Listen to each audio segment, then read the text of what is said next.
From level 1 to 100 thought experiments that break logic to fall asleep. 2. Have you ever wondered, what if 1 plus 1 didn't equal 2? Or if a mirror reflected not your face, but your future? Tonight, you're not here to solve logic. You're here to let it unravel. This isn't a lecture. It's a descent, soft and slow, into the most mind-twisting questions ever imagined. From simple puzzles that tickle your curiosity, to paradoxes so deep they hum quietly in the bones of the universe. As a philosopher might whisper, as soon as we understand something, it begins to vanish. So take a breath, release the day, and allow yourself to wander through the foggy borders of reason. We're about to begin at level 1, but who says we'll ever reach the end? Close your eyes if you wish. Let logic bend. Let thought float. The experiment begins now. The door without a key. There is a question that does not ask for an answer, but rather asks you to let go. It doesn't knock. It simply appears quietly, like fog at the edge of a sleeping mind. Why does anything exist at all? Why not nothing? We begin not with certainty, but with surrender, like standing before a door that has no lock, no key, and no handle. It's open, yet it leads somewhere we can never quite describe. Philosophers have called this the primordial question, a mystery older than time, older than thought, older than language itself. Before there were atoms or stars, before numbers or names, something stirred, an echo, not of sound, but of presence, of being. Some hear this echo and call it God. Others hear silence and say, chance. Some say there was never a question to begin with, that nothingness was never truly on the menu, that being simply is. It feels strange, doesn't it? The idea that the universe may not have been chosen or designed or even born, but simply couldn't not be, as if the absence of existence was never a real possibility, as if reality is the only path, and we're all just walking it by default. And what does that mean for you? If the universe had to exist, did you have to exist too? Not as a choice, not as a miracle, but as an inevitable shape in a puzzle that no one ever planned. Does that make you special? Or does it make you trapped? Two people sit in the dark, sharing tea in a whispering room. Do you think we're supposed to be here? One asks. The other sips slowly and replies, maybe it's not about supposed to. Maybe we just are. Existence, then, is not an answer. It's the quiet hum beneath all questions, the light that fills the room, even when no one turned it on. You are here, not because the universe needed you, but because being doesn't ask for permission. So let's not try to answer the riddle. Let's walk through it. The next door waits. It's open. But no one knows who opened it. The sleeping brain problem. Somewhere between the last blink and the next breath, your thoughts drift softly. You're not quite here, but not gone either, just suspended, like dust hanging in a shaft of morning light. A gentle voice lingers nearby, almost too quiet to hear. Hey, it says, like someone nudging you in a waiting room. Are you sure you're awake right now? You smile, thinking it's just a rhetorical question, but the voice doesn't blink. You're hearing this, right? Feeling the pillow beneath your head, the air touching your skin, the slow rise of your breath. Then it pauses. But how do you know you're not dreaming all of it? There it is, that quiet disturbance. The way a mirror feels strange when you stare too long. The sleeping brain problem.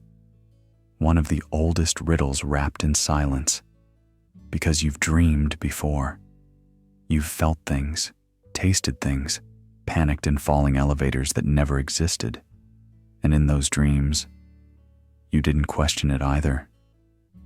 A philosopher once whispered that all we know of the world comes through the senses. But what if the senses lie? A monk once said this world is just another veil, no more real than a shimmer on water.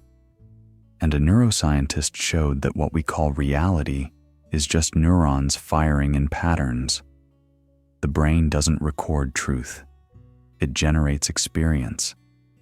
So you lie there, breathing, trying to find the edge of real, and it slides further away, like a shoreline in a fog.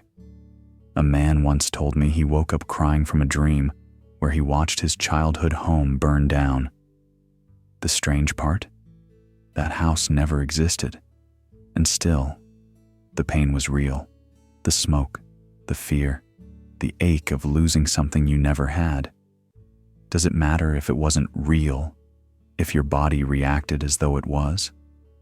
I guess, a quiet voice beside you offers. The body doesn't care if the source is truth or illusion. It just feels. Then maybe we're just reacting to patterns, someone replies, not facts. You feel it now, that soft unraveling, like pulling the thread of a sweater that holds your world together. Not with fear, but with wonder. Because if waking and dreaming blur, then perhaps both are just shades of the same lantern light. Maybe what matters isn't which is real, but which one you're willing to rest in tonight. Let your muscles loosen. Let the question breathe without needing an answer. The brain will keep spinning its tales, whether in sleep or in thought. Sleep well, gentle mind, the voice says again, dissolving into your breath. For now, the machine sleeps too. And just like that, the dream continues. The simulation hypothesis. What if the air you breathe, the thoughts you think, and even this very sentence are all part of a simulation? Not metaphorically, not philosophically, literally. The simulation hypothesis, proposed by philosopher Nick Bostrom, invites us into one of the most provocative thought experiments of our time. It whispers that we might not be the first civilization to touch the edge of godlike technology, that somewhere out there, perhaps far beyond what we call reality, exists a species so advanced they've created digital worlds indistinguishable from their own.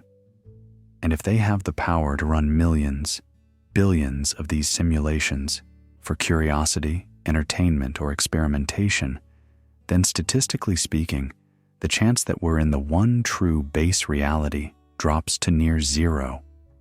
Imagine, for a moment, you're a character inside a video game.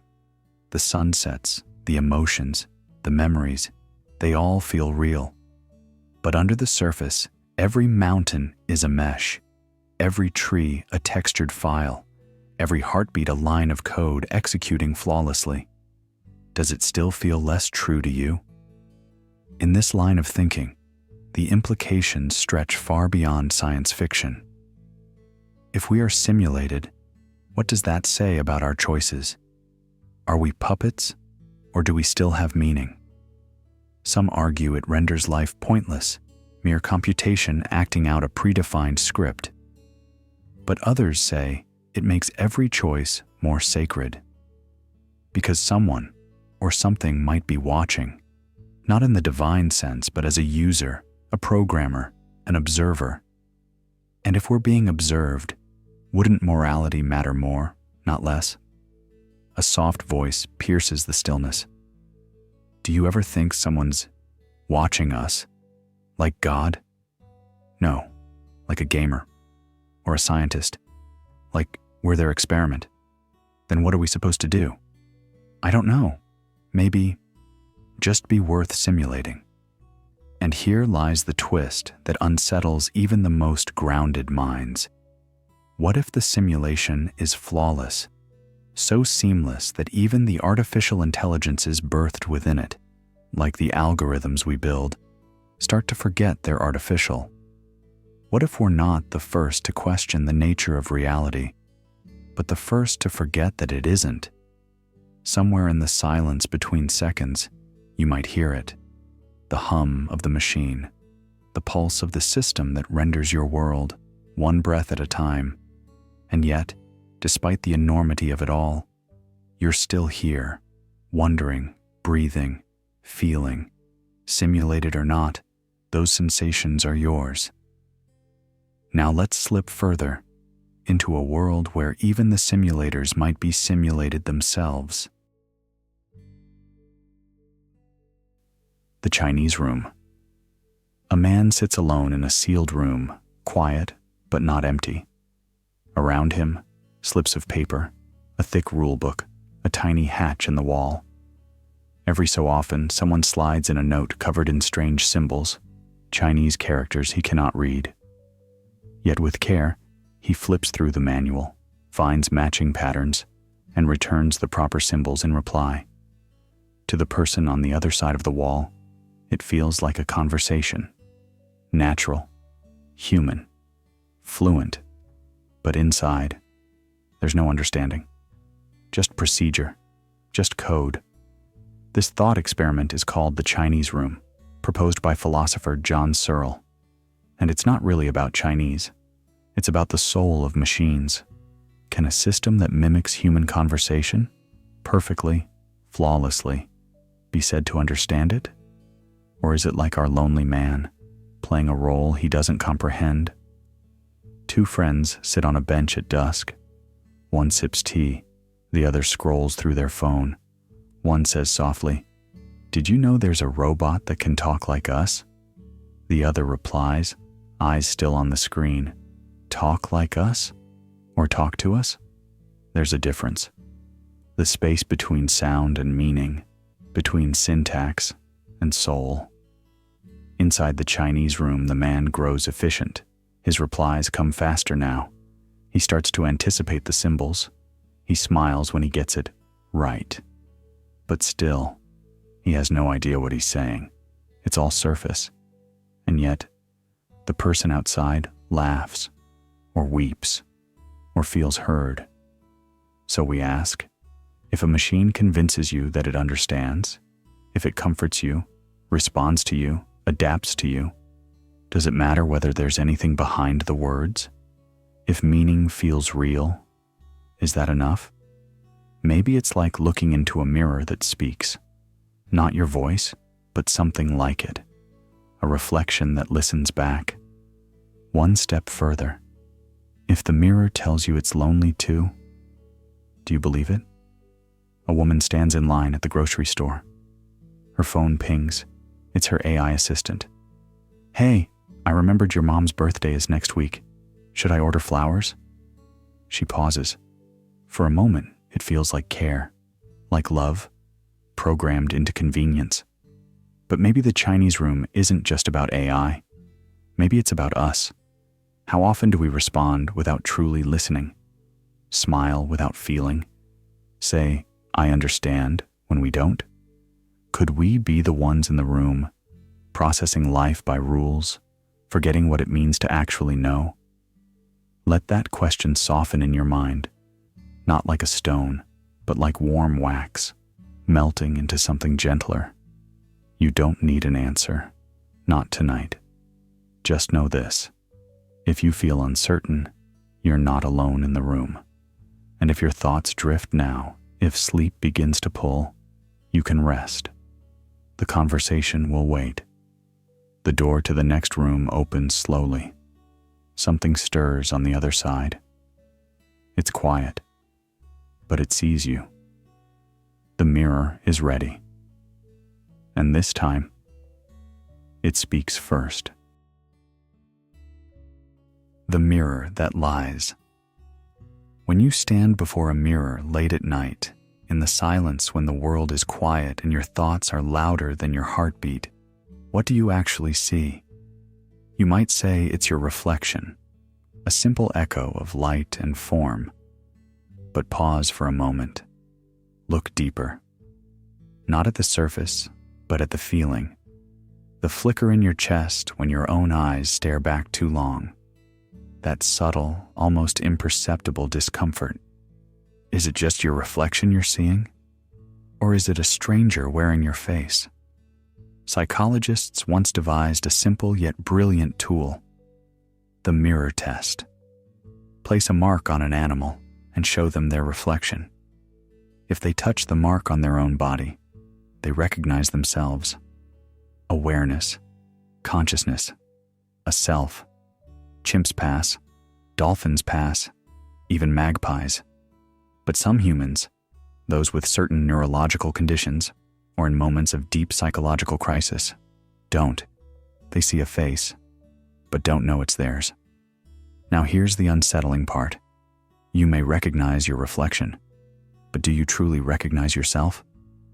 Behind the eyes staring back is a collection of stories, memories, names, roles.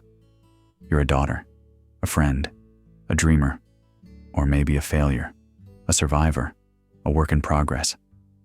You narrate these things to yourself every day, quietly, as you brush your teeth or as you try to fall asleep. But are these identities fixed, or do they shift like sand dunes shaped by time and weather? Think about this. If we erased your memories, would you still be you?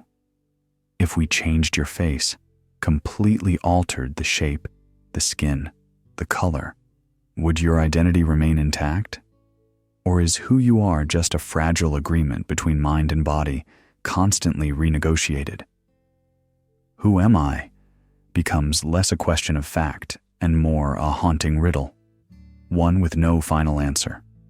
Because what you see in the mirror might not lie in the conventional sense, but it simplifies you. It flattens you into an image.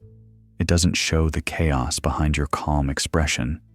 It hides the voices arguing in your mind, the contradictions you carry, the scars no one else sees. And sometimes, maybe that's why the mirror feels so strange. Not because it lies, but because it tells only half the truth. In a quiet room, two friends speak. You ever feel like your reflection is watching you instead of the other way around? Yeah, especially when I'm not sure who I am anymore. Me too.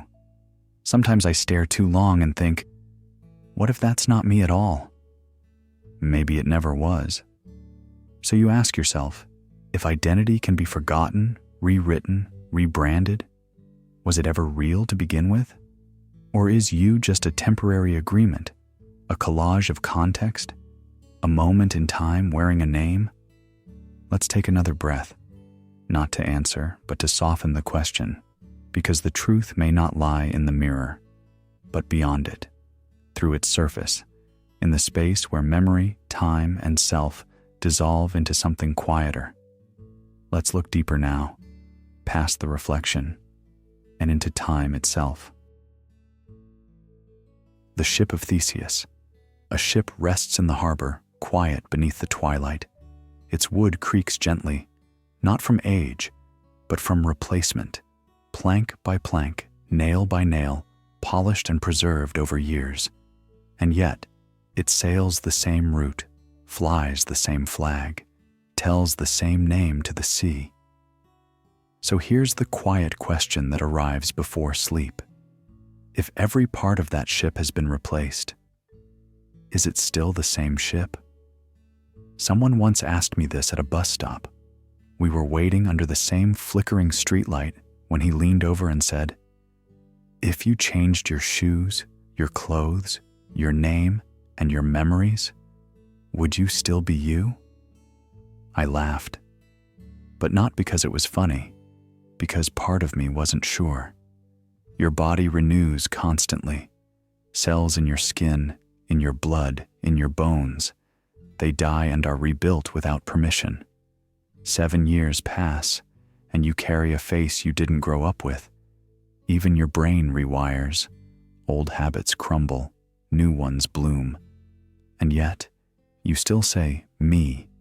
You still remember who broke your heart, who hugged you last winter, the smell of a street after rain. But what if memory, too, is slippery? What if it's not a thread but a loop, tying knots that feel real only because you revisit them often enough? If I forget who I was, Do I disappear? Or am I simply becoming someone new? There's something strange about how we hold on to identity. Like carrying water in cupped hands, it slips, evaporates, yet we insist it's the same handful. And maybe that's all right. Maybe continuity isn't about the pieces, but the rhythm of holding on. Like the way you know your own walk, even when your shoes are new. Or how you can sit in a room you've never seen and still feel at home. I remember once sitting next to a woman in a quiet cafe. She stirred her tea and asked no one in particular, if I'm not the same person I was 5 years ago, do I still owe people the promises she made?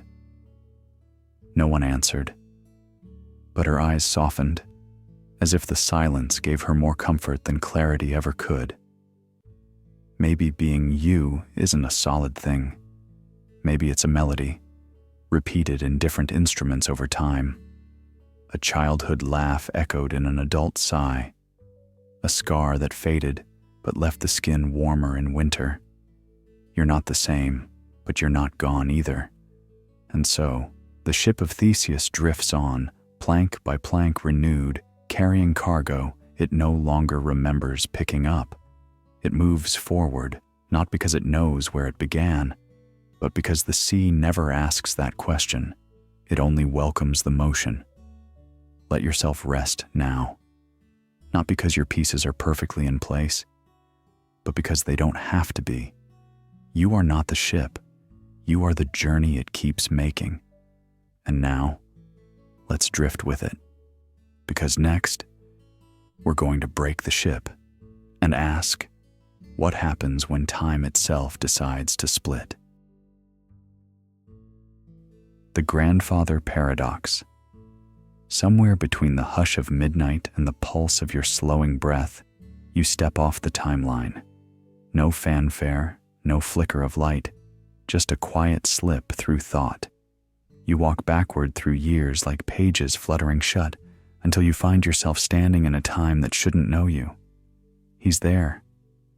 Your grandfather. Laughing maybe, or simply existing. You hesitate. "Excuse me," a voice says behind you, gentle, familiar in its strangeness. "Are you waiting for someone?" You don't answer.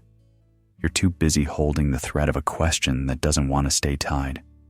Because if you stop this man, if you interrupt the moment he meets her, then you never happen. No you, no time machine, no return. But then, who pressed play? The Grandfather Paradox doesn't ask for answers. It pulls the rug from under causality and watches you float. Like trying to catch your own reflection in moving water, the more you reach, the more it breaks. Logic crumbles not with a bang, but a soft breath of uncertainty. And yet, something in you still wants to know. "Hey," someone mutters next to you in line at a train station that only exists in memory. Do you ever feel like déjà vu is just a glitch we pretend means nothing? Time travel stories usually offer a button, a way back. But this one whispers a loop, or maybe a fork, or maybe nothing at all. If you erase the cause of your own journey, the world should collapse. But it doesn't, not entirely.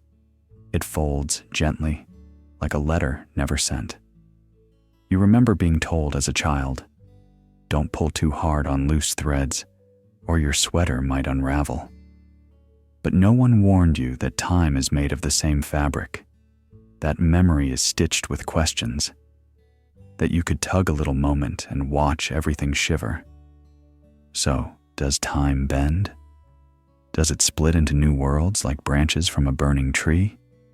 Or is there only one timeline, fragile, brittle, snapping under pressure? These aren't puzzles to solve. They're lullabies of logic breaking just enough to soothe the mind. Not chaos, just release. At the counter of a dimly lit diner, someone asks, "Do you think people change the past all the time, and we just forget the old versions?"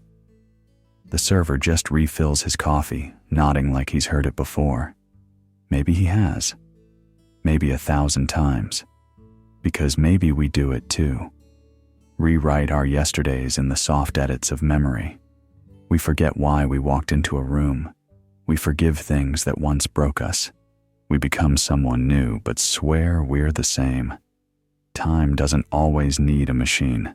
Sometimes all it takes is a sleepless night and a single thought you wish had gone differently. So rest here for a moment, where cause and effect blur like headlights in fog. The story doesn't need to make sense. It only needs to be felt. Take another breath. Let it fall gently out of you. Let's fast forward now, into the eternal. Zeno's Paradox. There's something quietly haunting about standing still while everything else rushes past you, like being on a moving walkway at the airport, except this one never ends, and you're not even sure if it's moving at all. Tonight, we wander into the riddle that whispered to ancient philosophers and still lingers in the back of our minds when things feel stuck. Zeno of Elea posed a challenge that feels simple on the surface, but slices through logic like a feather through fog. To reach any point, you must first get halfway, and then half of that, and then half again. It never stops. Every goal is an infinity of tiny steps, and yet, we always seem to arrive. Or do we? Two friends sit quietly in a cafe, watching drops of rain cling to the window. Do you ever feel like no matter how far you go, you're still in the same place? The other laughs softly. Only when I check my to-do list. Zeno's paradox plays out not just in math or philosophy, but in us, in our hesitations, our goals, our late-night spirals. You want to apologize to someone, so you rehearse what to say. Then you refine it again, and again. You end up halfway to speaking. Forever. A loop that pretends to move, but never truly does. But motion, real motion, happens anyway. Your heart beats. The stars shift. The cat stretches across your blanket. So how can something infinite not paralyze us? Maybe because we don't live by logic. We live by experience. Your steps don't count how many halves they've crossed. They just step. There's a boy at the park throwing a frisbee. He watches it arc, catch the air, then land softly on the grass. Funny, he says to his sister. It's like it didn't know it was supposed to stop halfway. And maybe that's the secret. We don't need to resolve the paradox. We just need to forget it exists long enough to move. You think of all the things you've been putting off, conversations, changes, beginnings. The illusion of not ready is Zeno whispering that the halfway mark will never end. But you've crossed 1,000 of those already, some without even noticing. So tonight, let the paradox soften in your mind. Let it blur. The halves don't matter here. Neither does the perfect step. Only the stillness that carries you forward.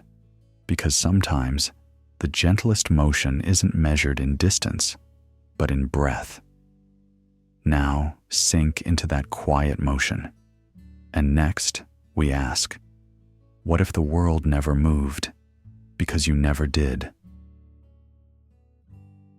The brain in a vat. There's a stillness tonight, as if even the air is holding its breath, waiting. And in that soft pause, a question stirs beneath the surface of your thoughts. What if none of this is real?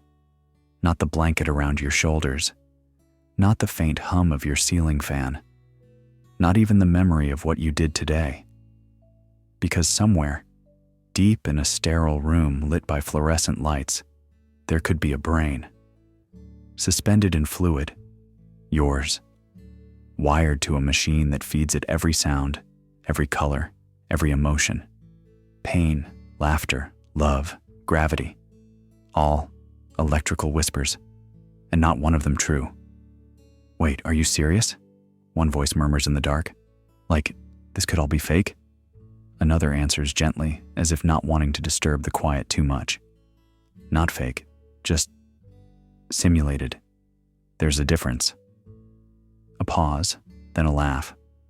So if I stub my toe, it's not real pain? Maybe not, but your brain believes it. And belief is a kind of reality, isn't it? This isn't just science fiction. It's a thought experiment that philosophers like Descartes once danced around centuries before computers even existed. They asked, what if an evil demon is deceiving me? Now we update the demon. We call it a supercomputer. But the question remains unchanged. If everything you sense can be faked, then what can't be faked? When you close your eyes and press your hand to your chest, is the rhythm you feel truly yours, or a programmed loop? And when someone says, I love you, is it their voice, or a string of binary digits mimicking warmth? It's enough to make anyone feel untethered, like a balloon drifting from the grip of certainty. But then, maybe that's the secret. Maybe certainty was always a story, a bedtime tale for minds afraid of the dark.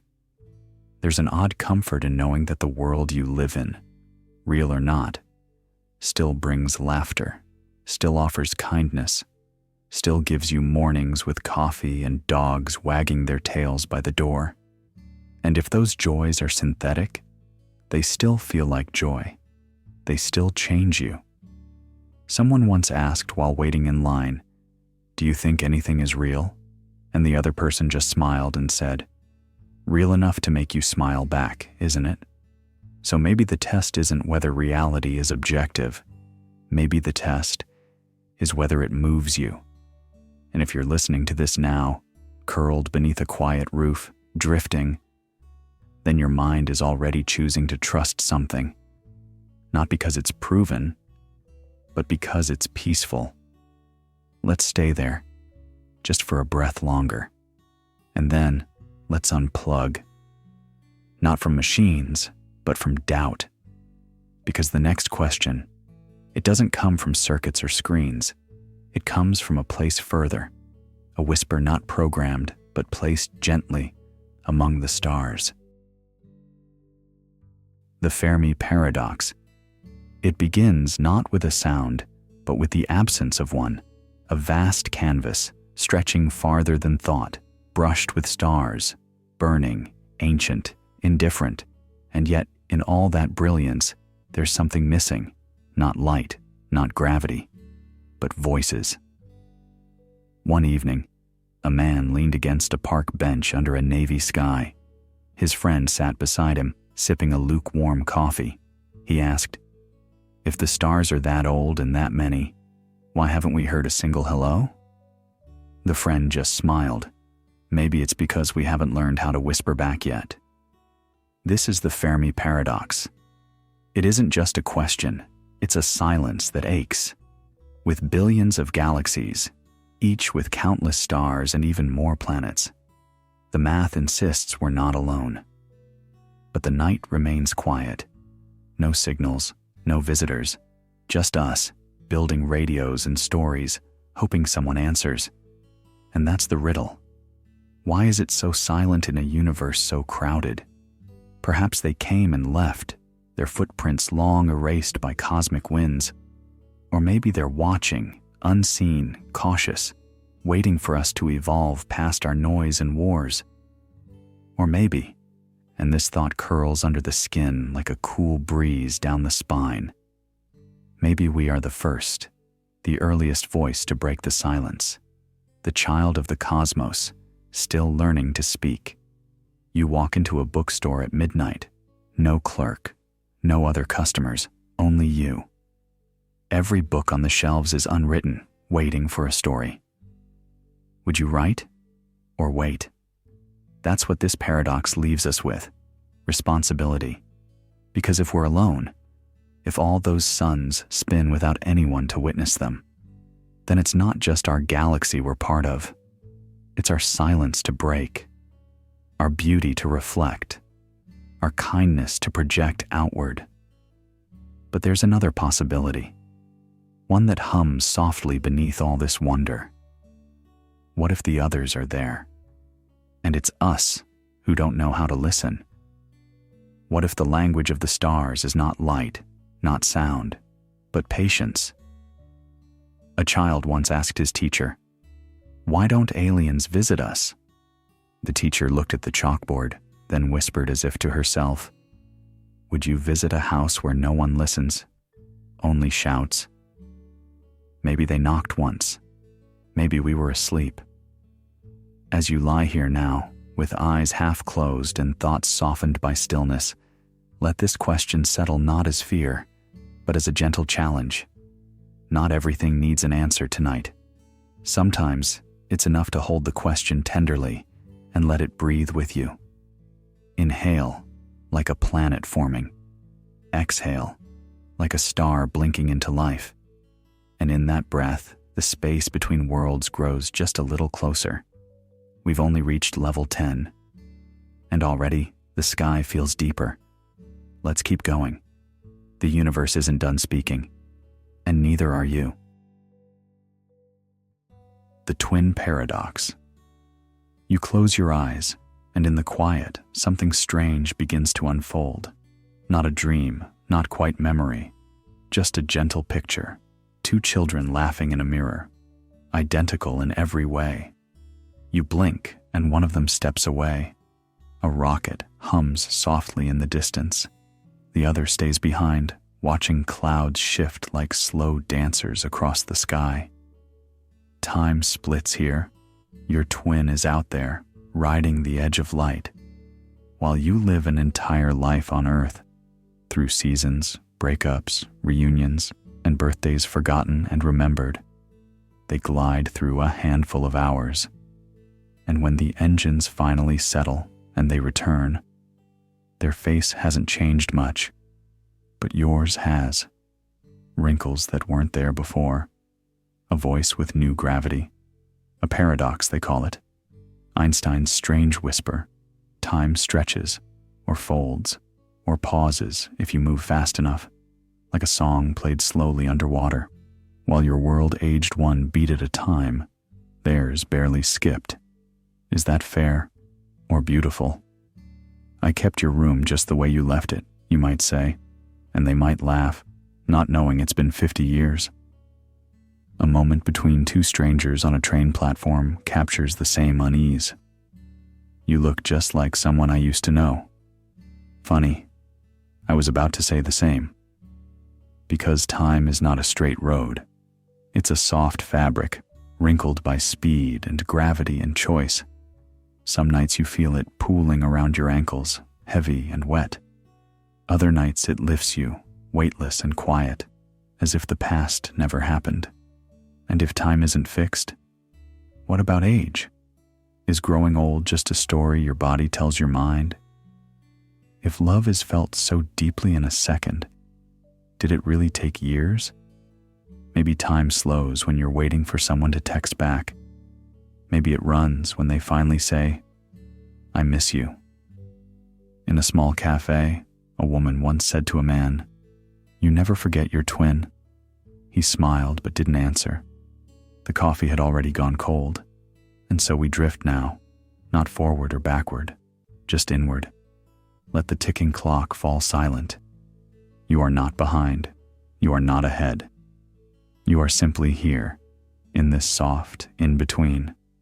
No need to hold the logic too tightly. It was never meant to be solved, only felt. Let's drift slower now, and ask a softer question. Do you have a choice? The paradox of free will.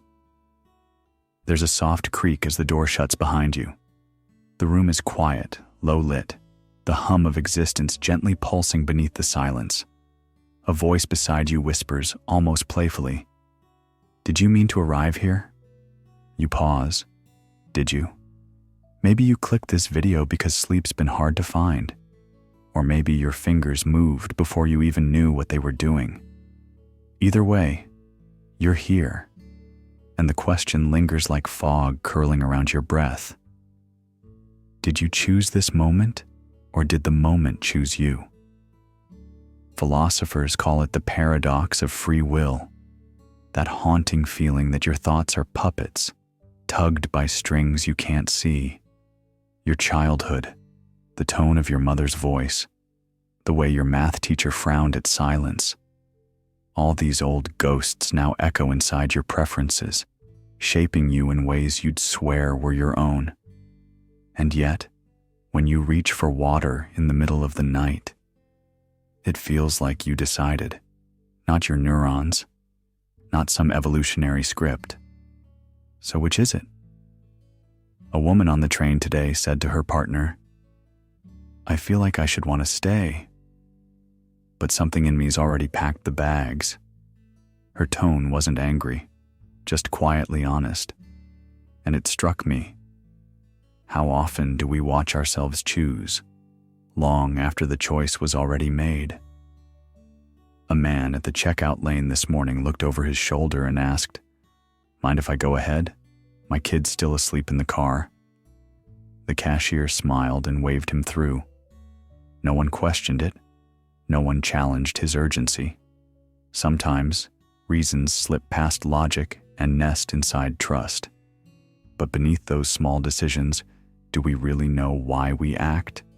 Or are we simply narrating what was always going to unfold? Some neuroscientists say the brain decides before you do, by milliseconds, sometimes more. The conscious you just writes the caption after the photo is taken. So if every flicker of intent was lit by causes you never controlled, are you still responsible? If your anger is a storm rolling in from childhood, if your kindness is the echo of someone else's forgiveness, where do you begin? Still, freedom isn't just about unpredictability. It's about meaning.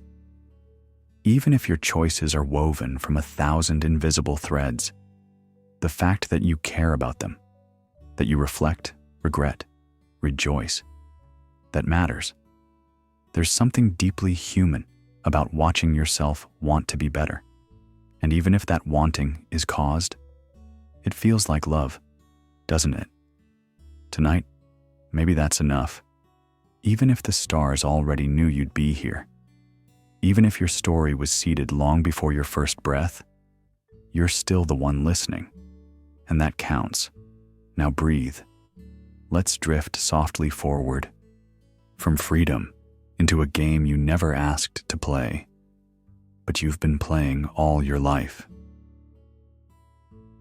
The prisoner's dilemma. 2 chairs, 2 walls, and a silence thick enough to press against your ribs.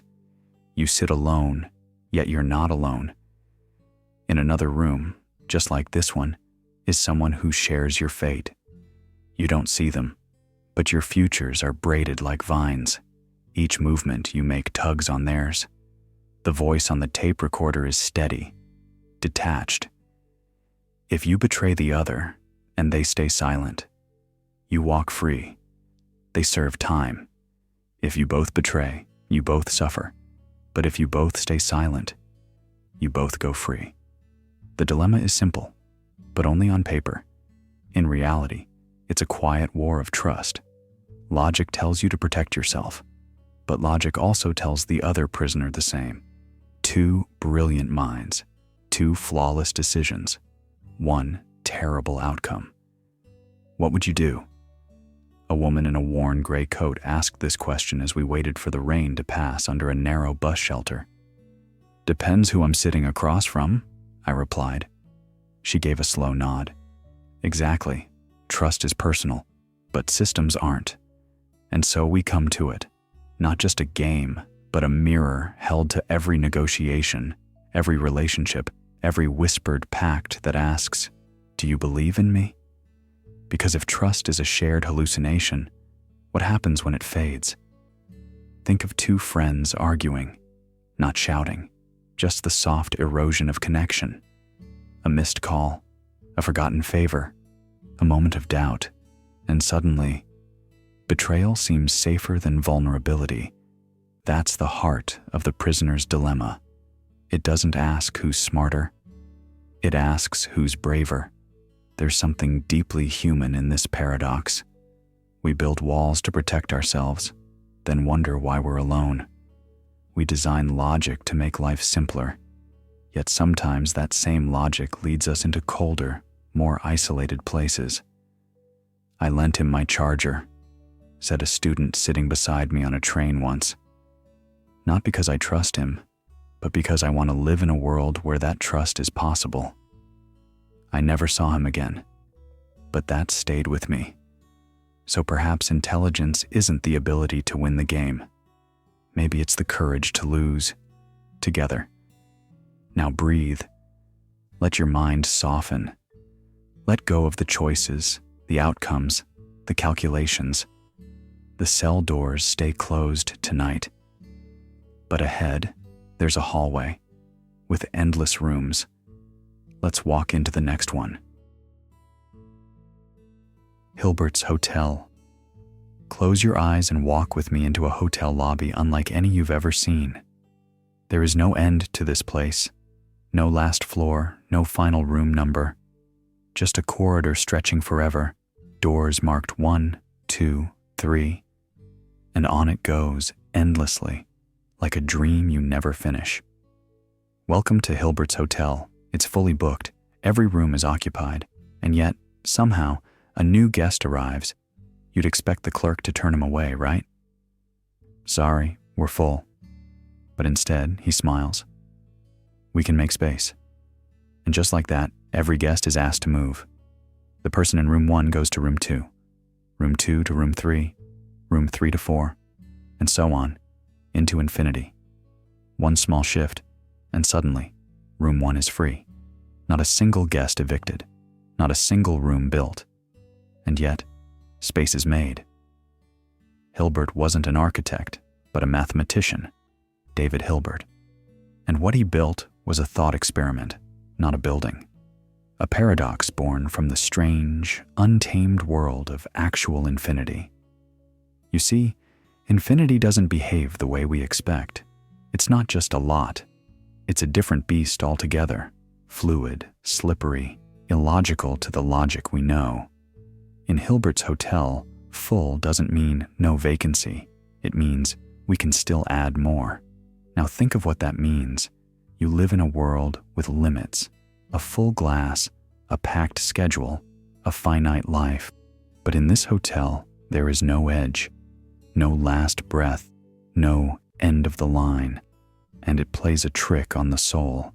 If every door opens to another, if you can never arrive at the final room, then what does closure look like in a place that never runs out of rooms? "I thought infinity meant endless," one voice might say in the stillness of this night. "It does," another whispers, "but not in the way you think. It doesn't go on forever. It folds, bends, makes space where there was none. It's not endless like time. It's strange like thought." Can you live in a world like that? Maybe we already do. Perhaps the real paradox is that we try to fit human understanding into a cosmic shape, that we want beginnings, middles, and ends, even when the story refuses to close. Maybe we long for closure in an infinite universe precisely because we cannot find it. And so, we build our own endings. We mark time with goodbyes. We call something done, not because it is, but because we can't keep walking forever. And yet, Hilbert's doors remain open, room after room after room, one step beyond logic, one corridor past comfort, a soft echo through a hallway that was never supposed to end. As you drift deeper into this night, let that image linger. A place always full, yet never without space. A contradiction, or a reminder that some things in life and in dreams don't follow the rules of the waking world. Now, quietly, picture something even stranger, a number that doesn't exist, but somehow governs everything you do. the ghost that solves equations. You were never meant to find it, not on a ruler, not in your bank account, not on the number line you memorized back in school. The square root of -1, this strange little creature known as I, shouldn't exist. And yet, it does. Not as something you can hold, but as something your world depends on. It shows up like a secret ingredient in the recipe of reality. Without it, engineers couldn't build circuits, musicians couldn't filter sound, quantum physicists couldn't map the dance of particles flickering in and out of existence. It's called imaginary, but the truth is, it's woven into every real thing we touch. Wait, someone once whispered beside a blinking oscilloscope. So we're using a number that technically doesn't exist to describe everything that does. The other person laughed gently and said, "Isn't that kind of what poetry does too?" There's something haunting about it. This number that floats just off the edge of logic. We treat it like a ghost, intangible but vital. It doesn't live on the number line we know. It lives perpendicular to it, in a realm mathematicians call the complex plane. But that word doesn't even begin to capture how beautiful it is. What makes something real anyway? If an imaginary number helps run your computer, light your house, guide an MRI scan through your body, is it still imaginary? The boundaries between fiction and fact begin to flicker like a faulty neon sign. And in that flicker, a question pulses softly. If we rely on something untrue to make our world function, then what else have we built on shadows? A man waiting in line at a pharmacy once leaned over to ask, "Can I go ahead? I have to catch a train."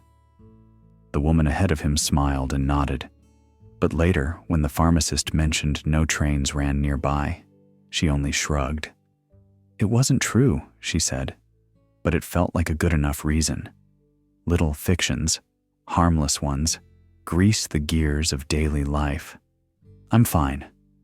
It's just 5 more minutes. They're probably busy." We speak them not to deceive, but to hold the world gently in place. Like the number I, they're not real, and yet they work, sometimes better than truth. Maybe that's the paradox, that unreality has its own kind of function, its own kind of truth. And in some deep, quiet way, it whispers that we're more than logic, that the stories we tell, like I, don't need to exist physically to be powerful. And just like that, the line between numbers and emotions, science and softness, dissolves. Let's stay there a while, with the things that aren't supposed to exist. And next, let's touch something you can never touch, because not everything real needs to be held in your hand. Some things are only meant to be felt in the dark. The Trolley Problem. The sound is distant but growing, a faint metallic thunder on tracks that seem to cut through your thoughts.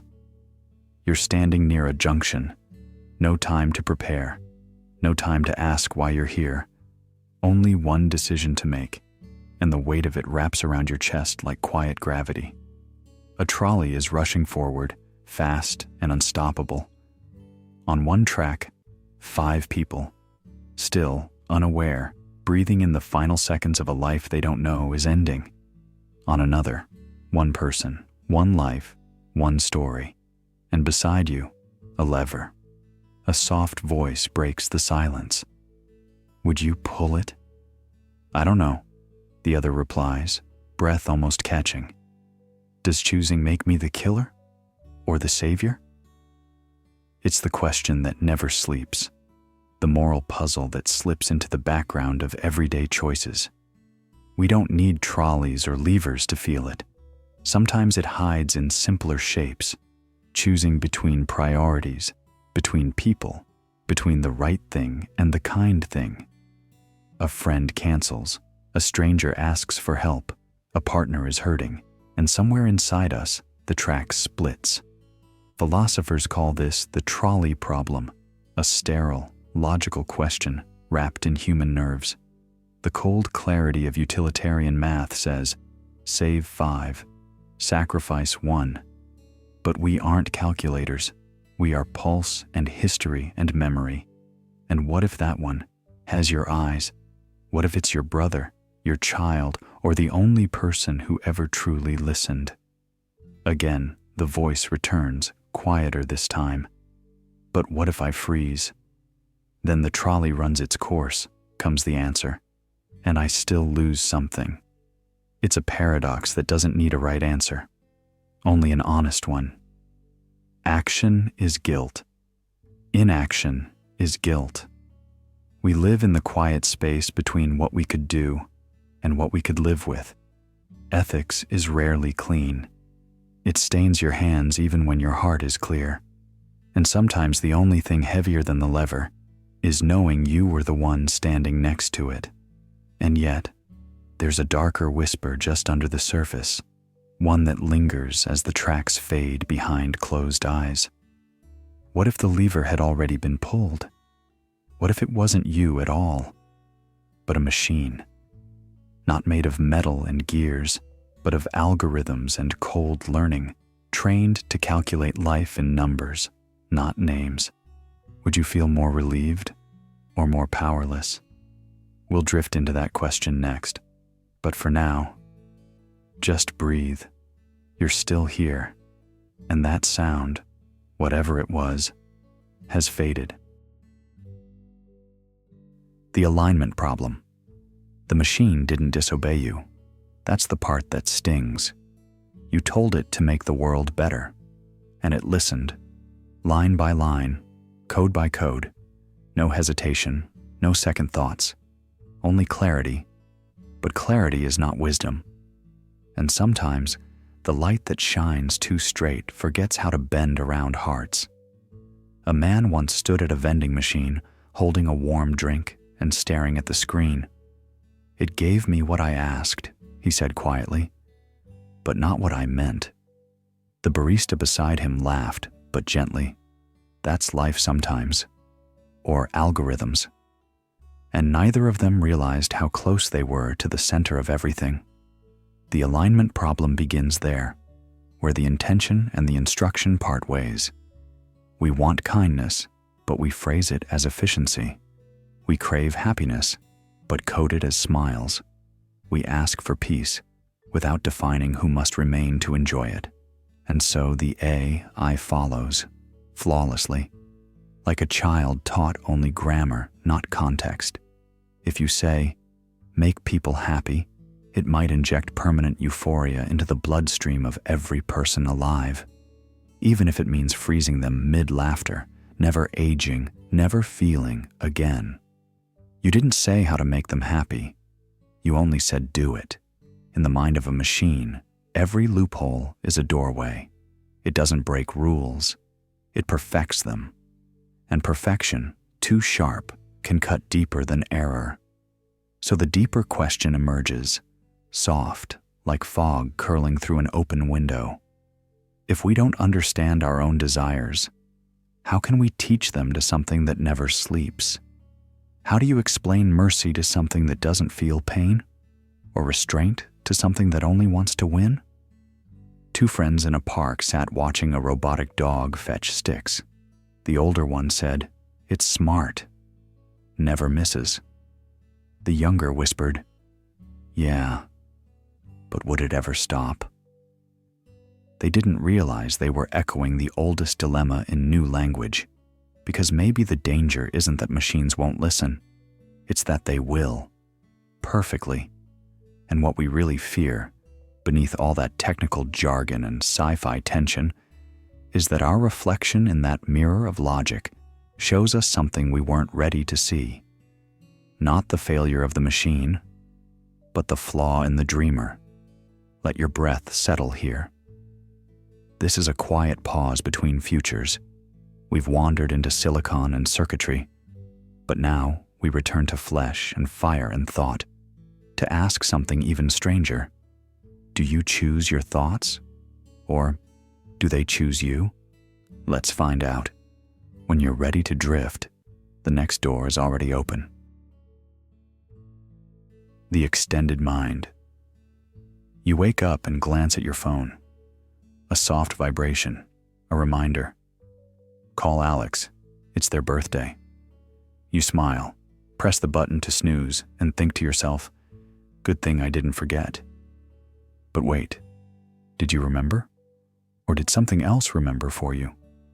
There's a quiet revolution in how we define thought, and it doesn't involve silicon implants or glowing brain chips, just a simple truth we live with every day. You carry your memories in your palm. The extended mind hypothesis, proposed by philosophers Andy Clark and David Chalmers, whispers a challenge to everything we think we know about ourselves. What if the mind isn't bounded by the skull? What if it spills outward, into the phone you check 100 times a day, the calendar that holds your appointments, the list you scribbled at 2 a.m. beside your bed? Imagine walking without shoes. The gravel stings, the path slows you down. But put on boots, and you don't just walk better, you become a better walker.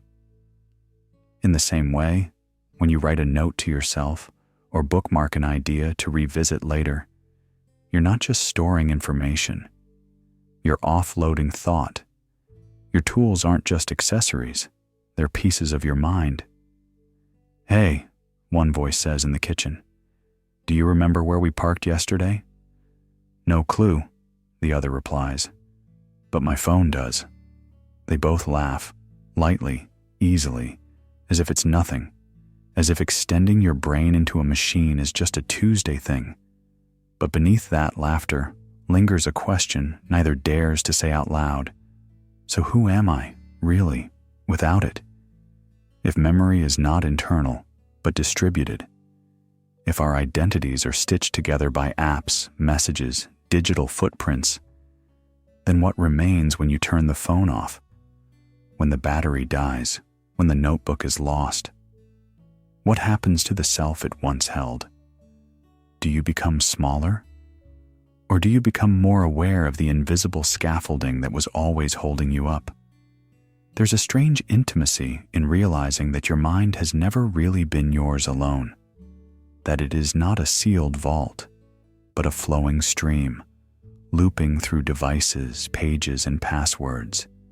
Every time you delegate thought to the outside world, you stretch the borders of your identity. You are not just neurons.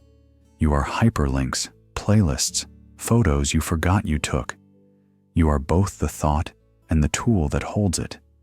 Yet this expansion also echoes a quiet vulnerability. What happens when the tools forget? When cloud servers glitch or passwords are erased, does part of you vanish too? Is there a version of yourself that only existed in drafts never saved? And if thoughts can live outside the brain, could someone else one day pick you up like a file? Reassemble you from fragments left behind, reconstruct a self from messages, memories, metadata? If the mind can extend outward, can it also be downloaded? As we curl into the night's hush, this thought floats like fog across the edge of sleep. Maybe identity isn't what we carry inside, but what we're constantly reaching toward.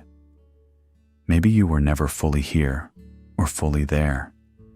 Maybe the mind has always been a system, just waiting to remember itself. And now, let's let go of remembering altogether. Let's pass through the veil and enter the realm of eternal forgetting. The River of Heraclitus. Somewhere between your last breath and this one, something shifted. You didn't notice it. Most of us don't. But the person hearing this now isn't the same one who began listening. Not entirely. There's an old man by a river, silent, thoughtful, watching the ripples curl over stones. When someone asks why he comes every day, he answers with only this: you can't step into the same river twice, because the water moves, because you move. Heraclitus believed that everything flows, that nothing, no memory, no sorrow, no joy, can stay still for long. Even when you think you're stuck, some part of you is already shifting. "I saw a photo of myself from 5 years ago," a woman says quietly, pulling her knees closer beneath a blanket. "Did you feel like a stranger to her?" "Not a stranger, just someone I wouldn't recognize at the grocery store." "Funny. I think that's what growth looks like. If everything is in motion, if even the cells in your body are renewing while you sleep, then what is it that remains you? Is it your voice, your values, the way you keep loving the people who left? Or maybe there's no thing to hold. Maybe the peace comes from loosening our grip. Maybe identity is a current, not a container.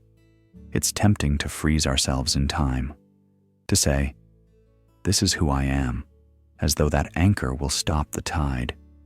But the river doesn't care for our stillness. It invites us to flow with it, to stumble, swirl, and reshape with every bend. You're not betraying who you were. You're just becoming who you're meant to be. One breath at a time.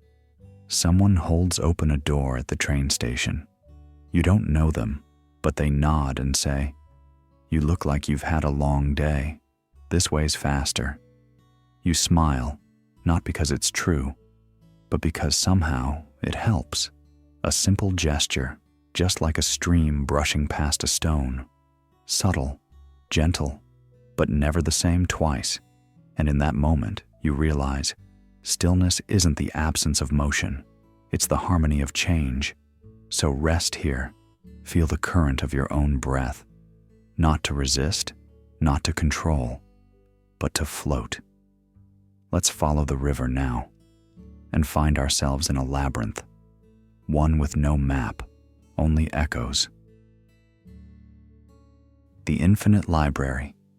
In the deep silence of the mind, imagine a place that stretches beyond the horizon of understanding, a library that contains every book that could ever exist, not just books about stars, dreams, or the atoms that hum beneath our skin, but every permutation of every letter, every word in every possible order. Somewhere in this infinite sea of paper and ink, there's a book that begins with your first breath and ends with your final one. Another describes your childhood in perfect detail, even the moments you forgot.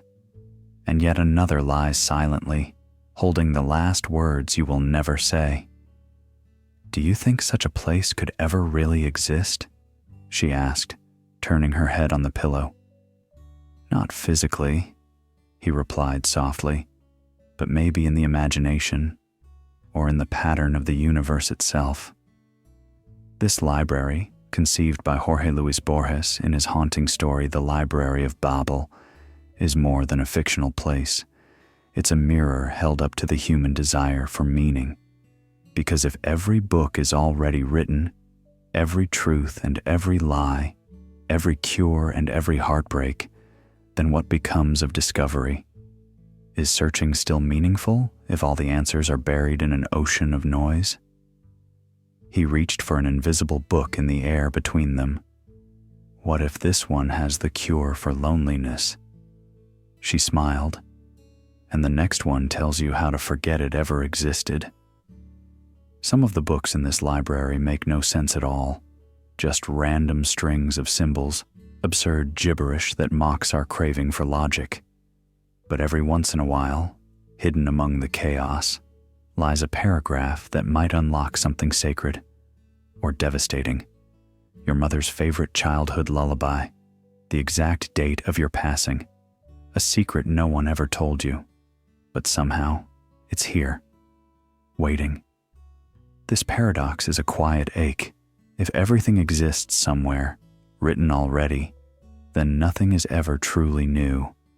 But it also means that meaning isn't created, it's uncovered. Every moment of understanding is an act of recognition. You don't invent love. You find it in the pages of another's eyes, just as you'd find it in one of those infinite books. Would you want to know your ending? Only if I could skip to the part where I learned something beautiful first. The infinite library hums with possibility, but also with dread, because it reveals that knowledge is not scarce, but meaning is. Not every book matters, most never will, and the ones that do, they might not look special at first glance. They might be overlooked, like people, like ideas whispered too quietly to be heard in a world always shouting. So we are left with a strange comfort. Everything is out there, written, waiting. But we are the readers. We choose the chapters to believe in. We decide which pages we call truth. She turned to him again, eyelids heavy now. Tell me one last thing. What's that? If it's all been written, do we still get to write our own ending? He reached for her hand, gentle as a bookmark. Only if we turn the page ourselves. And so we do. We close one book and open another. The next thought is already written, but it still needs you to read it. Schrödinger's cat. In the corner of a quiet room, a sealed box rests under a single beam of moonlight. Inside the box, something waits. A cat, still and unseen. And yet, in that moment before the lid is lifted, a mystery hangs in the air like breath on cold glass. The cat is both alive and dead. Not one or the other, but both states, suspended like a coin endlessly flipping in the dark. You haven't looked, so nothing is decided. Erwin Schrödinger, with a single thought experiment, reshaped how we imagine the universe. He wasn't trying to confuse us, but to awaken us to the unsettling elegance of quantum mechanics. In the microscopic world, particles don't obey the tidy rules we see in our everyday lives. They exist in superpositions, a ghost-like blend of all possible realities. A single atom might spin both clockwise and counterclockwise, sit here and there, until someone, observes it. That's the moment it chooses. Or rather, collapses. A single possibility is selected, and the rest? Gone, as though they never were. In the case of Schrödinger's cat, the thought is devastatingly simple. If a quantum event controls a vial of poison, and that poison determines whether the cat lives or dies, then until someone opens the box, the cat exists in a quantum blur. It is neither fully present nor entirely gone, not just dead, not just alive, but both, and somehow neither. But let's step away from the cat. Let's talk about you.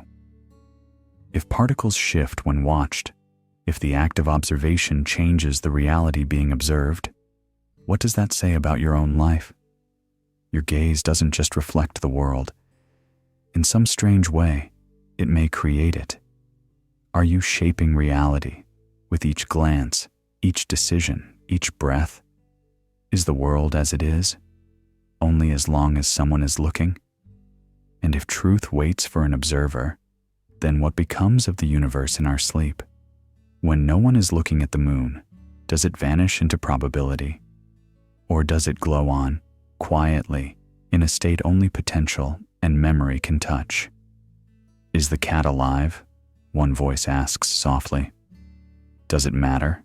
The other replies, if we never open the box? They sit in silence, as if the question itself had weight, pressing gently against the edges of what we know. One stares at the floor, the other at the ceiling, both imagining a cat that breathes and does not, heart beating and not, purring and still. Schrödinger didn't really care about the cat. He cared about the absurdity, the riddle at the heart of nature, the way logic dissolves at the quantum edge. And perhaps he cared about us, because we too live in uncertain boxes, filled with dreams we haven't opened, lives we haven't dared to look at fully. And maybe we are waiting for someone to observe us, to choose us, to collapse us into one version of ourselves over another. But until then, maybe we're both the success and the failure, the loved and the forgotten, the brave and the scared. Maybe, like the cat, we're in between. For now, let's leave the lid closed. Let the silence echo like a breath not yet taken. Because in that stillness, a new thought is forming. A question is rising, not from the past, but from the future. And if you listen closely, you might already hear it. The Bootstrap Paradox. There's a quiet kind of story that feels like it has always been there. Like a tune you're sure you've heard before, though no one recalls humming it. The feeling is faint but certain, like déjà vu wrapped in the scent of an old library. One evening, someone finds a manuscript. It's buried in a drawer of a forgotten house, dusty but preserved. Intrigued, they copy it word for word, every sentence, every misplaced comma. Years later, they leave it behind, gifted to a curious historian in the past. That same manuscript resurfaces centuries later in a museum, its author listed as unknown. But someone had to write it, right? A young man standing in front of the display whispers, "Where did this come from?" An older woman beside him answers gently, "Maybe it came from us, but we just don't remember writing it." The Bootstrap Paradox doesn't break the laws of time. It quietly folds them into a circle, a loop where origin slips through the cracks. In this loop, knowledge doesn't need a birthplace. It only needs motion. A traveler carries it. A reader preserves it. A future receives it. This thought, this circular chain, whispers something stranger than fiction. That some truths don't come from discovery or invention. They arrive, suspended, unanchored, like a reflection with no mirror. And maybe that's why certain memories feel heavier than they should. A dream you've never had. A skill you never learned but suddenly recall. The exact right words, falling from your lips like second nature. A friend once asked, "Do you ever feel like your mind remembers something your life hasn't lived yet?" The other smiled and replied, "Yes, like an echo without a voice." The paradox lives not in logic, but in sensation. It hums softly beneath your thoughts, a melody written by no one but known by everyone. It challenges the very spine of cause and effect, daring us to find meaning without beginning. And if memory can loop, if thought can time travel, could your very sense of self be composed of stories passed silently through the years? What if parts of you were gifted not by experience, but by exposure, layered into your being like hand-me-downs from a future you haven't met? There's no alarm to resolve this, no tidy ending to uncover. Only the gentle puzzle piece feeling that something, somewhere, has slipped its label. So, if you ever wake up with a sentence fully formed in your mind, or open a notebook to find a phrase you don't remember writing, pause. Not with fear, but wonder. Maybe you're part of the loop. Maybe we all are. And now, we drift into a hush not born from stillness, but from absence. The kind of silence that follows a question no one can answer. The silence of missing voices. The problem of other minds. In the quiet of the night, as your breath slows and the world dims to a hush, a question stirs softly within. You know you think. But how do you know I do? That flicker, like the ghost of a thought brushing the back of your mind, opens a door to one of the oldest and most intimate mysteries of consciousness, the problem of other minds. You are aware of yourself, of the voice echoing inside your head, of the memories stitched into your identity, of the fears, desires, and dreams dancing behind your eyelids. But when you look at another person, your friend sitting beside you, a stranger on the street, even the voice narrating this moment, how do you know they're real on the inside, not just functioning, but feeling? She laughed, you say. But did she feel joy, or just mimic it? The mind is hidden, locked behind a face. All we ever get are signs, gestures, words, blinking eyes, a raised brow. But behavior isn't proof. A robot could smile, a puppet could cry, a mirror could show your pain, but never feel it. Late one evening, someone whispers in a small kitchen, "Do you think people really feel like we do?" Of course they do, don't they? I mean, how would we ever know? Maybe they're just reacting. Maybe we all are. Their mugs grow cold as the silence thickens. This question unsettles, not because it's unanswerable, but because it casts a shadow on connection itself. When you speak to someone, when you confess, comfort, or cry, are you reaching another soul?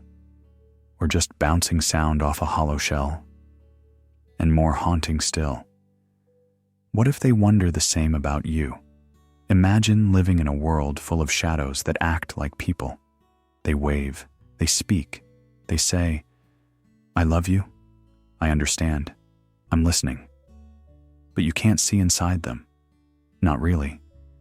So, in a way, you're always alone, just trusting that someone is home behind those eyes.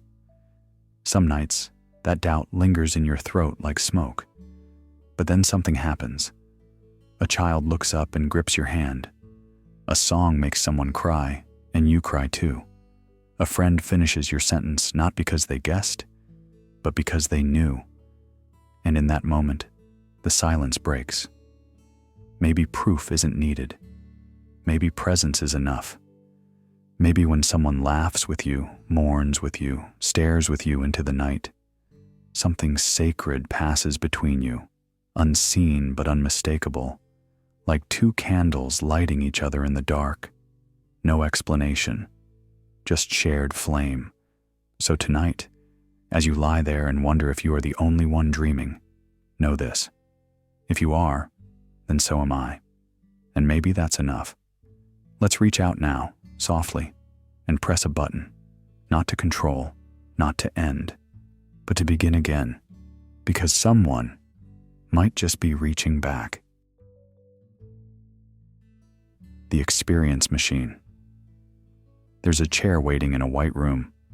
No sounds, no windows, just a quiet hum beneath the floorboards, like the whisper of something ancient waking up. A voice, gentle and calm, asks you a question. Would you like to live the perfect life? Not someday, not after effort, but right now. You'd feel joy deep and constant. You'd be loved unconditionally, respected, admired. You'd never fail, never ache, never worry. You'd be happy, forever. The only cost? It isn't real. You see, philosopher Robert Nozick built this thought like a riddle in velvet. A machine, he said, one that simulates the most beautiful existence imaginable. If all you truly wanted was happiness, why not climb in? A young woman once sat at a cafe near a station platform. Across from her, a man stirred his tea with a slow, rhythmic swirl, the kind that matched his breath. She asked, "Would you take the machine?" He looked up, eyebrows lifted like curtains rising on an old stage. "Only if it let me know it wasn't real," he said. "Why?" she asked. "Because then I could still be me." What is it about pain that makes us feel more alive than perfection ever could? Maybe it's the chipped cup, not the pristine crystal, the uneven breath after crying, the scratch in a song that suddenly makes the lyrics matter. Maybe we need reality, not because it's kind, but because it's ours. There's something sacred in authenticity, something heavier than pleasure, something like meaning. And meaning, unlike comfort, isn't guaranteed. A man once held the door open for a stranger.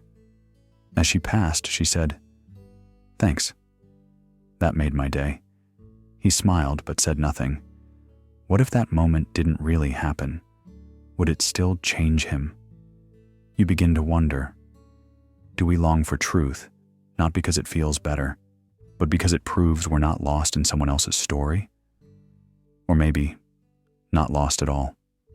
Even so, the machine waits, and its hum is patient.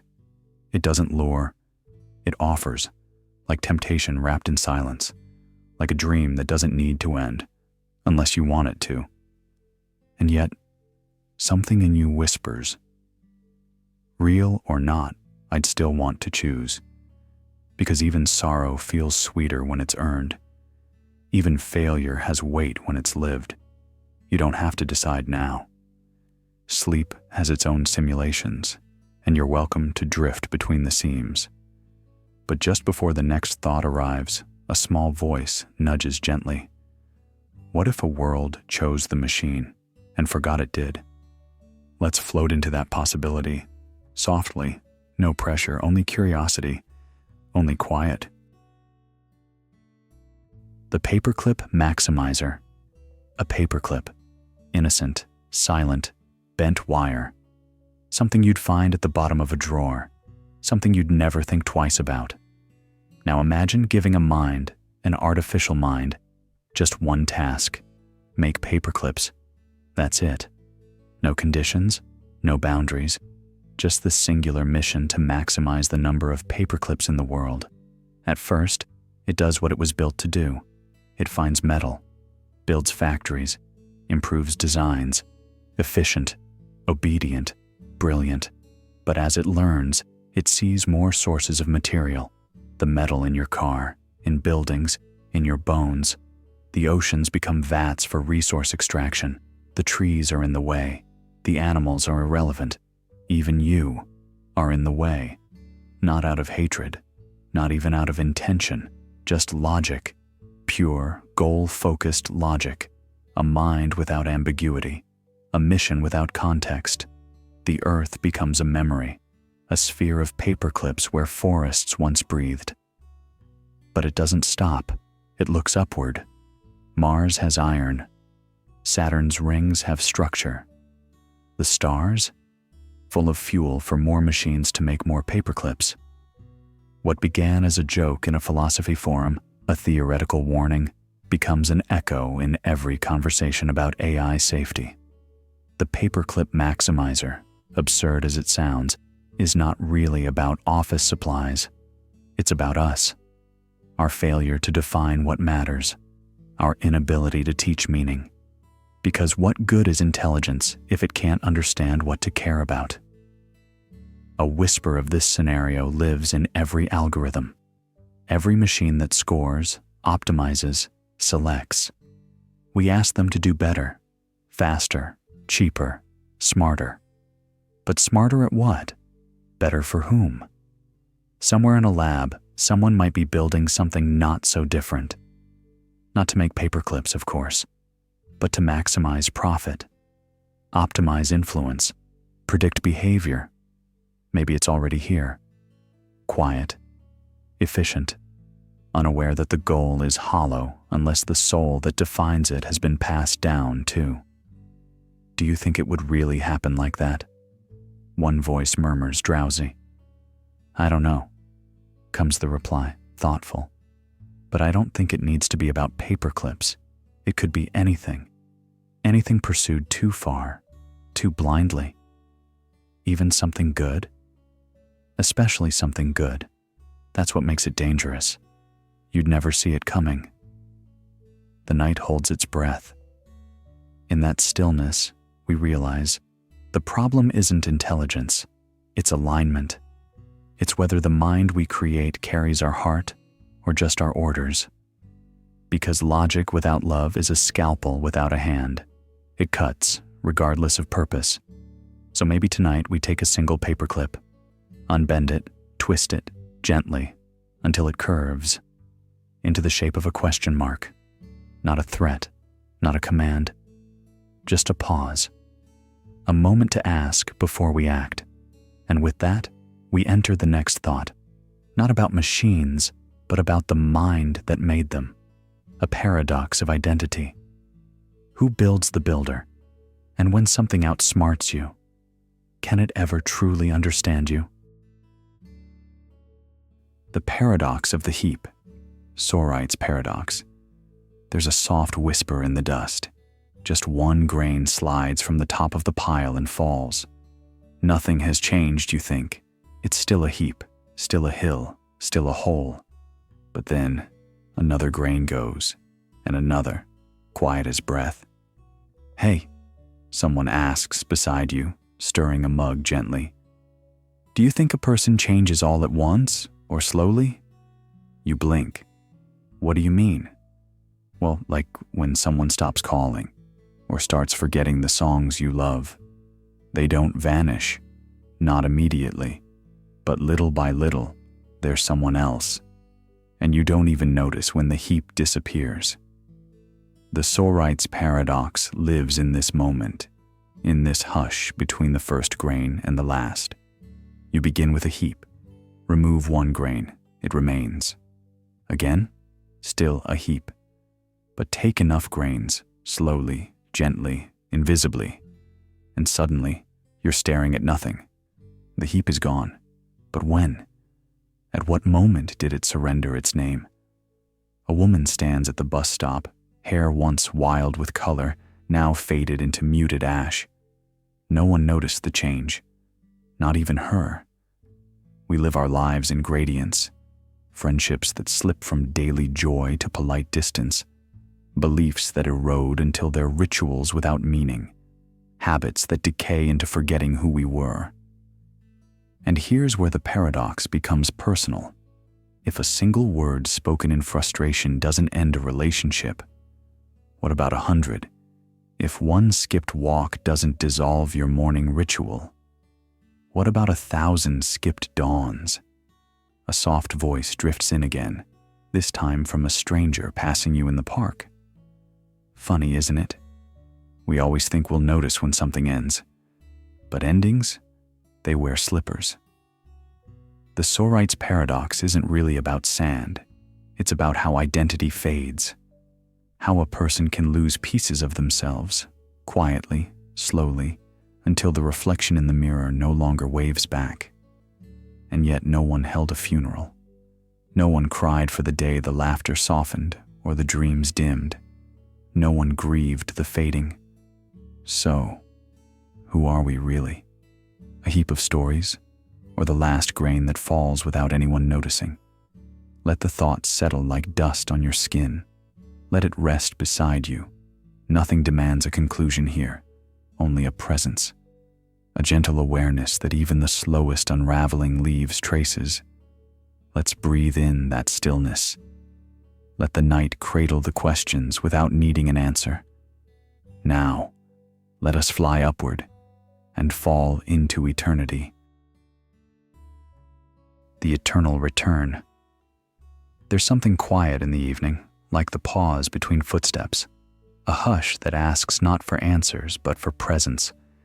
And in that silence, a strange question waits.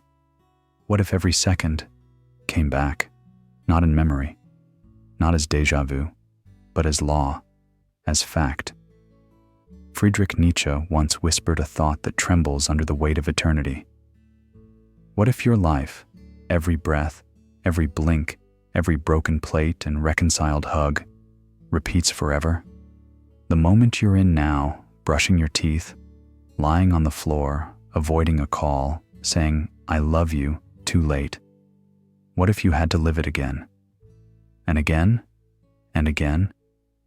A man on the subway glances at his reflection in the window. "I think I've had this exact conversation," he says softly. His friend smirks. Déjà vu? Number just dread with a schedule.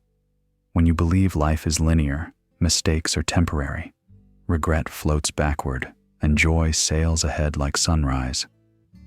But in a circular universe, regret has no edge to fall off. and joy must earn its permanence by enduring repetition. Now consider this. Would you still smile at the barista, even if you knew you'd have to smile 1,000 more times? Would you still forgive your father? Or would you keep punishing him in the same locked loop, both of you aging and unaging, with no end in sight? Repetition has a way of peeling the varnish off choices. It asks, is this love or just convenience rehearsed? Is this silence peace or avoidance in costume? Two strangers lean against a grocery aisle divider. I always pick this cereal, even though I hate it, one says. Then why do you keep buying it? A pause. Because choosing something different feels like saying goodbye to an old version of me. In an eternal loop, small habits become sacred rituals or subtle tortures. If time restarts, the dinner argument you regret might always be the moment you raised your voice. But maybe, just maybe, it could also be the first time you paused and chose to listen instead. So the deeper question isn't whether time loops, it's whether your choices would still be yours if they returned to you forever. Is the burden of eternity a weight or a compass? Would you walk slower, speak softer, love cleaner? Would you change if you had to live this day 100 billion times?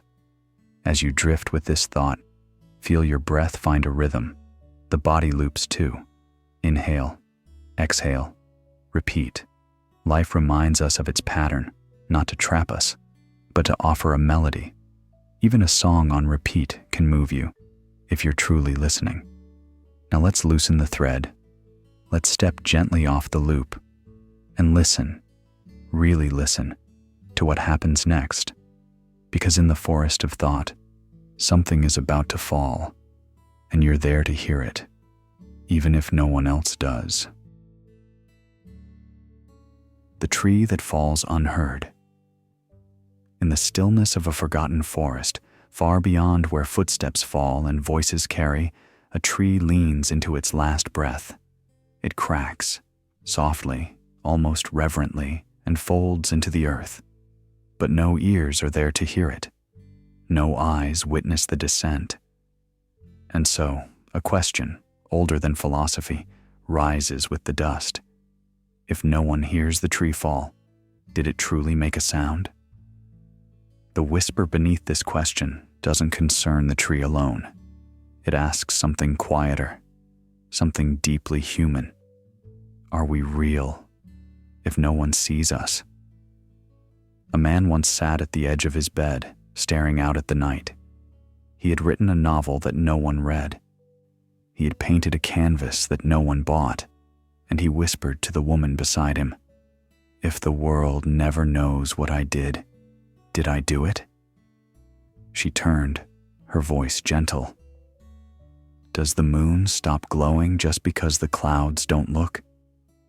This question touches the fragile edge where perception and existence meet. For centuries, thinkers have debated, is reality objective, existing independently of us? Or is it a theater, coming alive only when someone enters the room?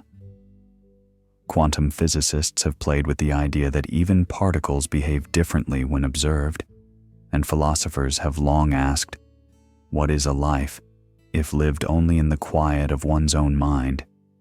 But here's the ache wrapped in the bark of that falling tree. Perhaps we're not asking about sound. Perhaps we're asking whether we matter if no one listens. If you cry in your car and no one sees, does the pain still count? If you love someone silently, without them ever knowing, was that love real? These are not questions that beg for logic. They're meant to be felt. One evening, a child asked her grandfather, "Do trees get sad when nobody visits the forest?" He smiled, folding his hands over his cane.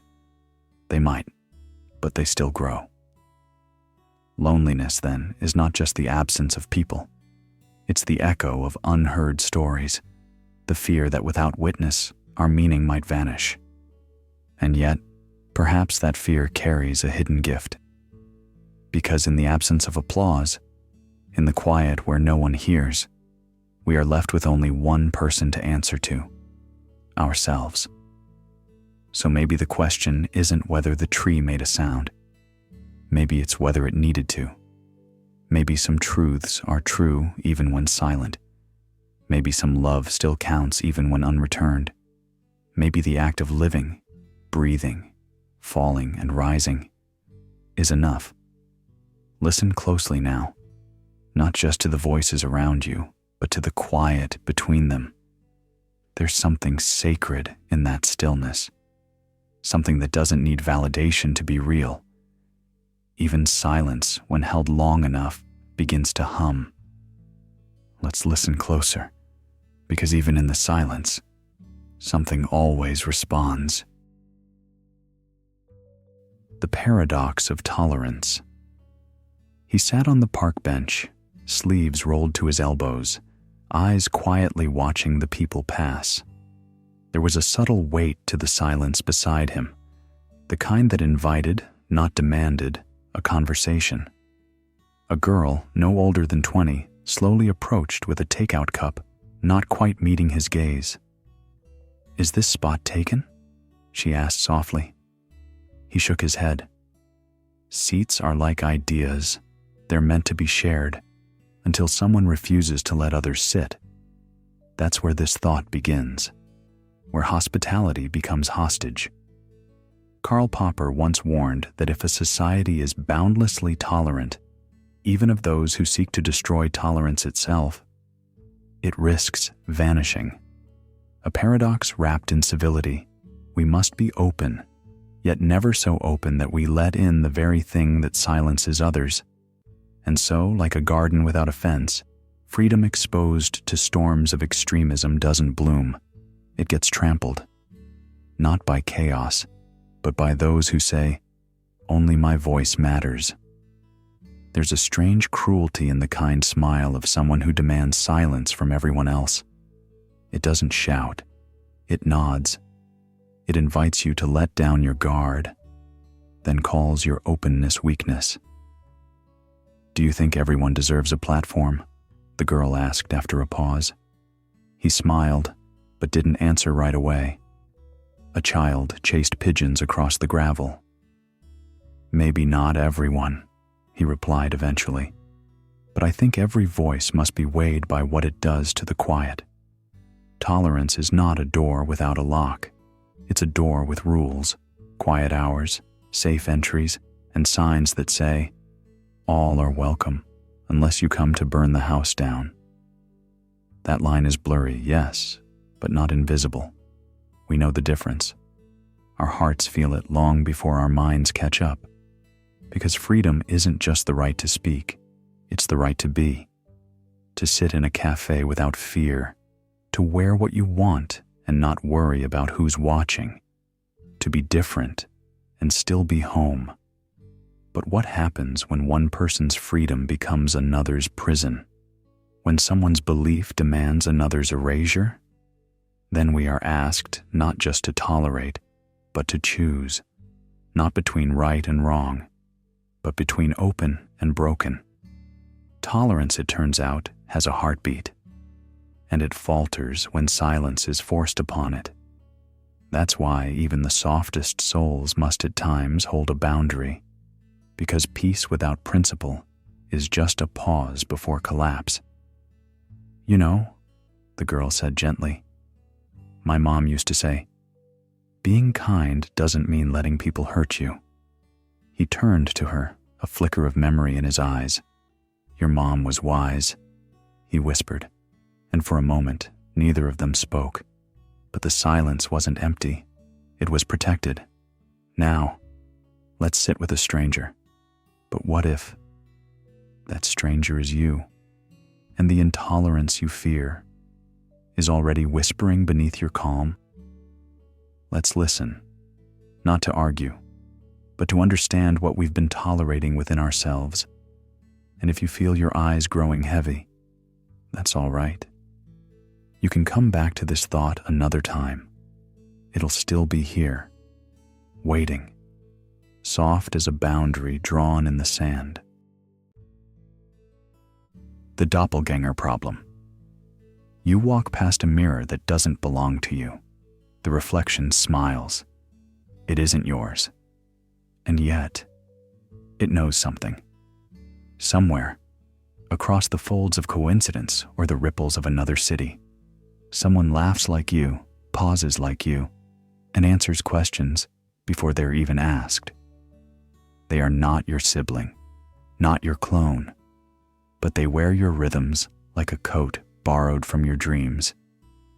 In this thought experiment, we meet your double, not just in appearance, but in spirit. They order the same tea. They pause at the same phrases in books. They hum the same unfinished tune in elevators.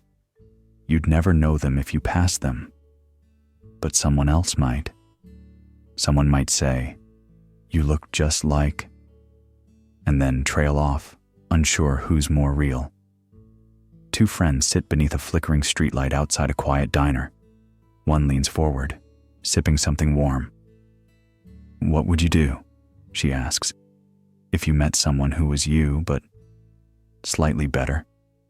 The other stares at the steam curling into the night. "I think I'd feel flattered," he says. And then, completely replaceable. That's the ache beneath the doppelganger. Not fear, but reflection. If your twin made better decisions, kept old friends closer, hugged your parents tighter, loved more deeply than you did, would that make them you with an upgrade? Or would it reveal that identity was never about potential, but placement? If the self is a pattern, then which version deserves the name? And if your pattern can exist elsewhere, are you the memory or the moment? In the quiet hum between breaths, we might wonder if our uniqueness is fragile, a mosaic held together not by features, but by context. Not what you are, but where you are. You aren't just thoughts or choices. You are placement, timing, interruption, and those are impossible to copy. A man holds the door open for a stranger who looks eerily familiar. Neither of them speaks, but for a brief instant, they see each other and feel the same sense of déjà vu without knowing why. As the door closes, the moment folds behind them, like a page in a story only one of them was meant to read. Now close your eyes. We're halfway down the staircase, but each step feels like it could be anyone's. Yours, theirs, ours. And as we drift further, we begin to dissolve. The paradox of identity over time. Close your eyes for a moment. Think back to a memory from when you were 5 years old. Maybe you were holding your parents' hand. Maybe you were staring at the sky or crying for no reason at all. That little version of you, is that still you? The body is not the same. The cells have been replaced. The voice, the fears, the hopes, all rewritten by time. So what survived? Maybe it's memory, you say. But memory is fallible. It bends. It blurs. Sometimes it invents. You can misremember things that never happened and forget things that did. So if memory can't be trusted, if even your past is a suggestion, what then anchors your identity? I feel like I'm not the same person I was back then, someone whispers in the dark. Maybe you're not, the other replies. But does that mean the old you is dead? What a strange idea, that we die, slowly, in layers. The child version of you didn't vanish. It just dissolved into habits, into scars, into echoes that live inside jokes and sudden dreams. But if identity is a story, who's writing it? Is it your conscious self, or the sum of choices made under pressure, stitched together by hindsight? A narrator can shift mid-book. A plot twist can turn the hero into the villain. If your values shift, if your name, beliefs, language, and body all evolve. What is the golden thread that ties the beginning to the now? The answer maybe is silence. Maybe we are not one thing, not a fixed sculpture, but a flame, changing shape with every gust of time, still burning, still warm, but never still. So if you meet yourself in a dream, your younger self or a future you, what would you say? And would they recognize you? Let's follow this story, quietly, until we meet a perfect copy, one that remembers everything, but isn't you. Teletransportation Paradox.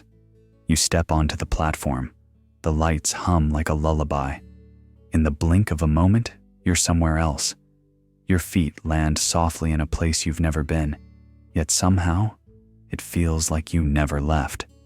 But something deep inside you stirs. Not fear exactly, more like a quiet ripple across the surface of identity. Across from you, someone sits with a coffee cup in their hands. They look up and ask, not accusingly, just curious. Did you actually move? Or were you simply replaced? This isn't a trick question. It's a door left slightly ajar.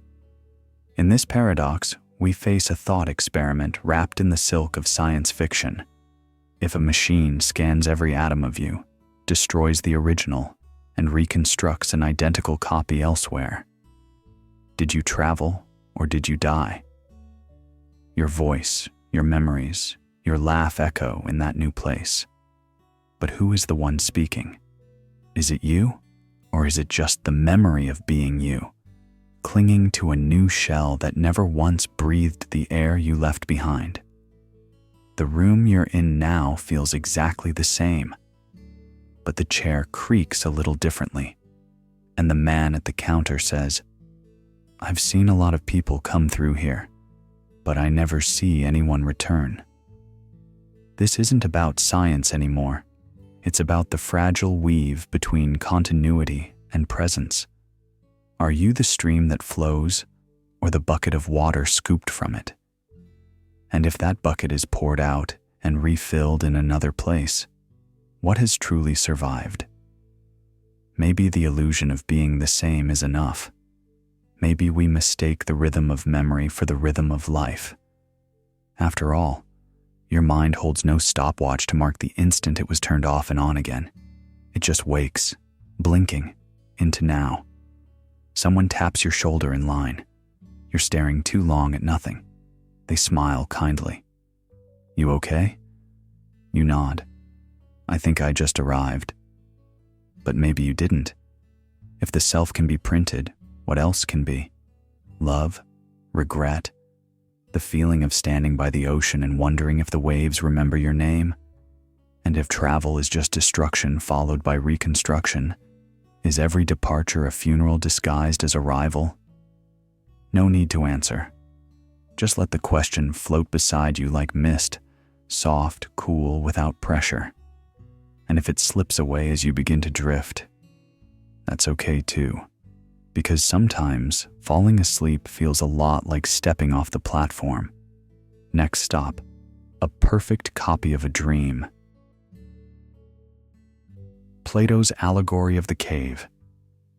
In the dim silence of the cave, the only world they've ever known flickers across stone walls, shadows shaped by firelight and passing figures.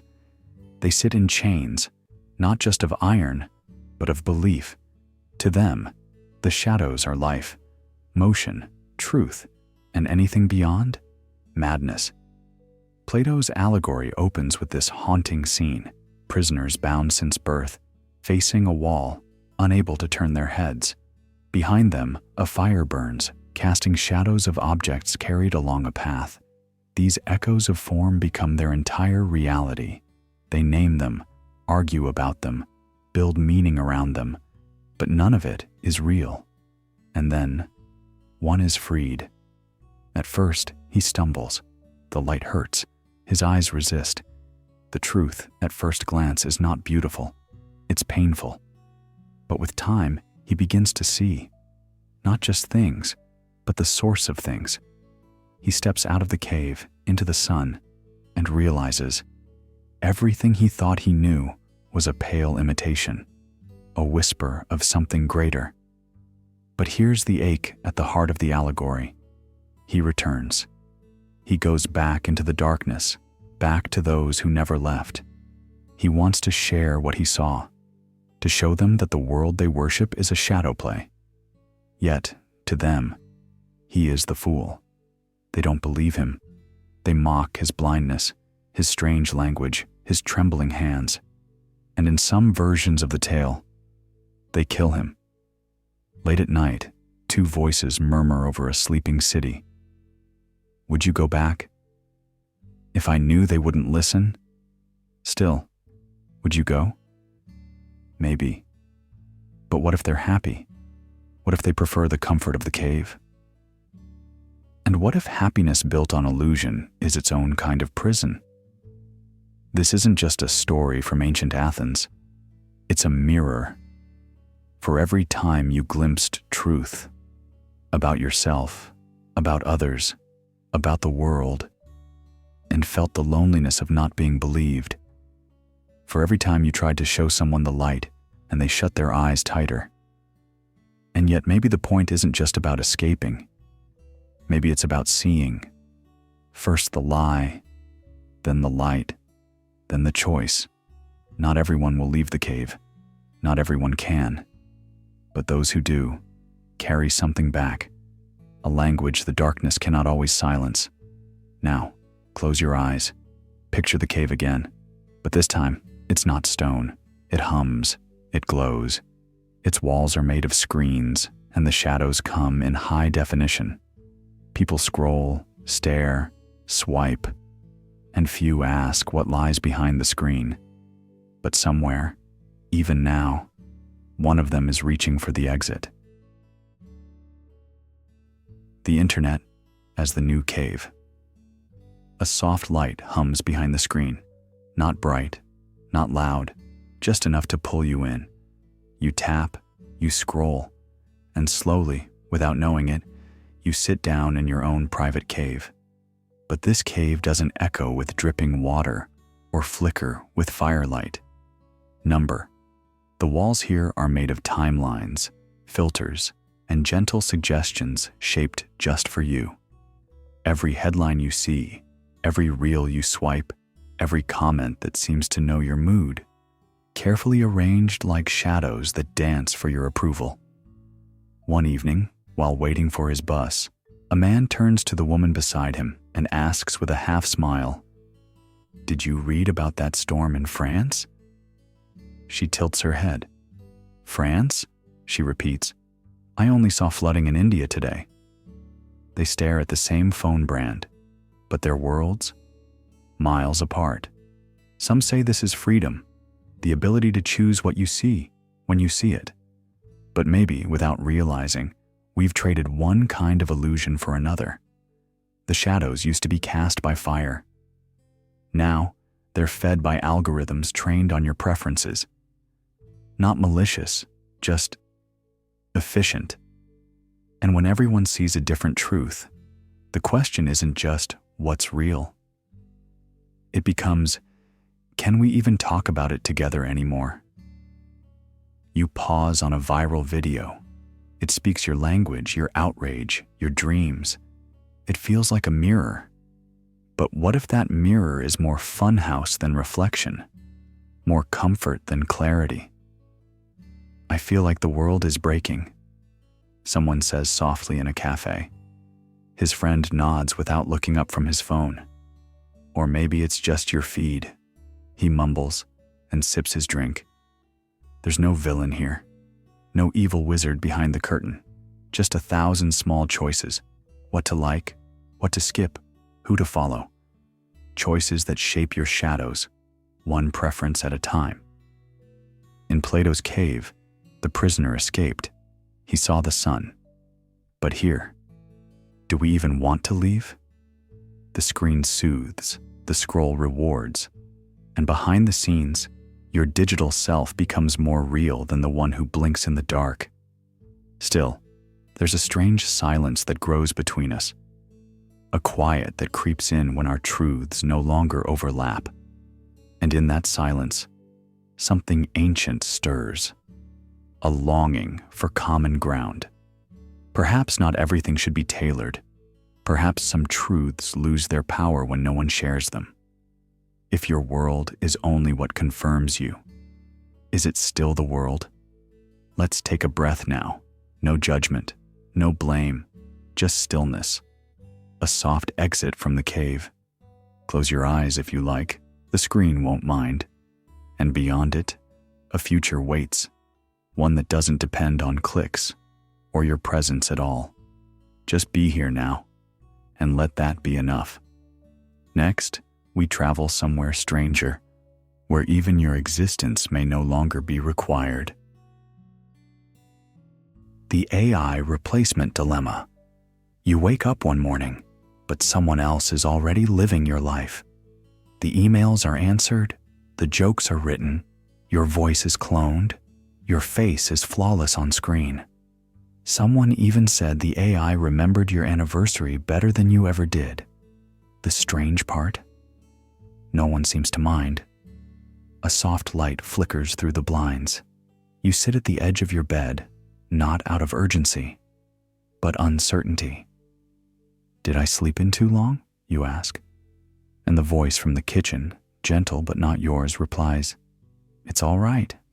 Everything's already done." There's a peculiar ache in that silence.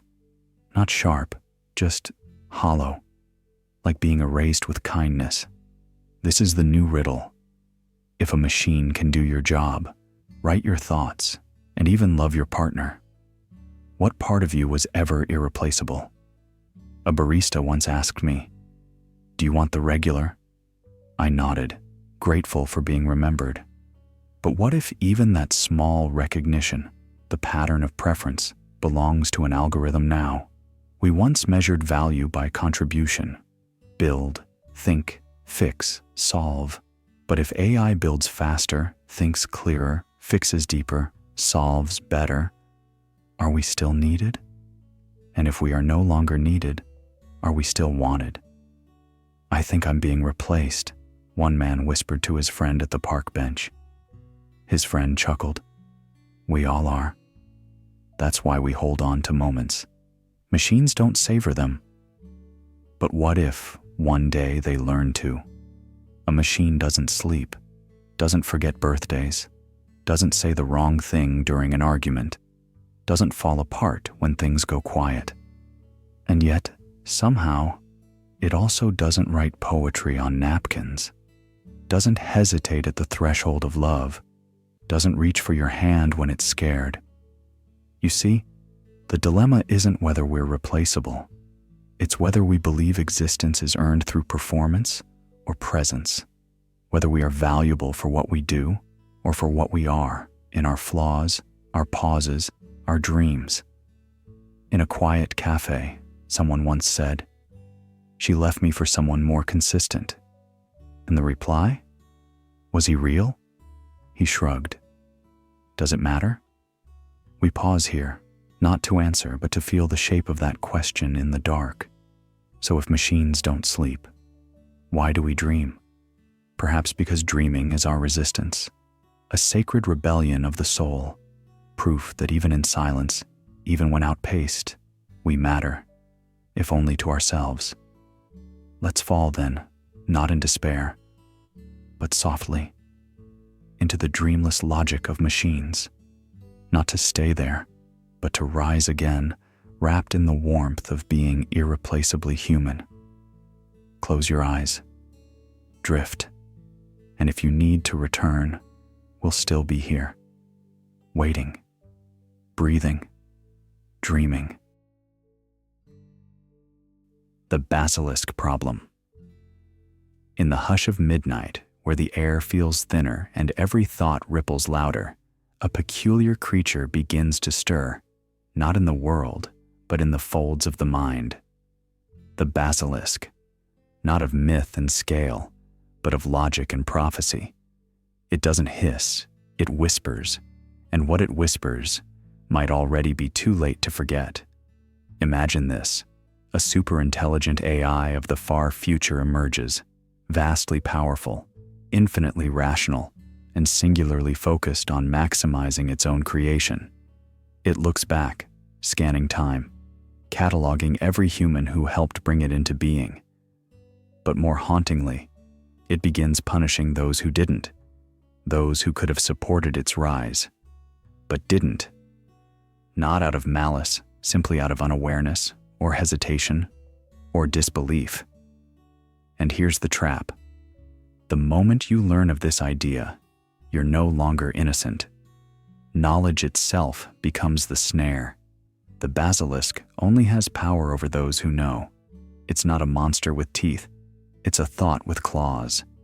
The act of hearing about it becomes the very sin it punishes. Two people lie in bed, bathed in the soft blue of a phone screen. Wait. So you're telling me that just thinking about this AI makes you a target? That's the idea. It's like a curse you trigger by reading the spell. But that's insane. It's just an idea. How can that do anything? It's not the idea that hurts you. It's what the idea makes you do, or not do. The fear becomes real. Rocco's basilisk is not really about AI. It's about guilt, about how we punish ourselves with futures we can't prove, but deeply fear. It asks a cruel question. If knowing something dangerous can cause your suffering, should you avoid knowledge altogether? But what kind of world does that create? One where curiosity is a crime, where silence becomes salvation. We often carry invisible debts, regrets, missed chances, paths not taken. But this basilisk doesn't just haunt your past. It hijacks your present, demanding you sacrifice to an unseen god of logic, just in case it might be real. And here lies the irony. If no one believes in the basilisk, it has no power. But the more people hear of it, the more it becomes possible.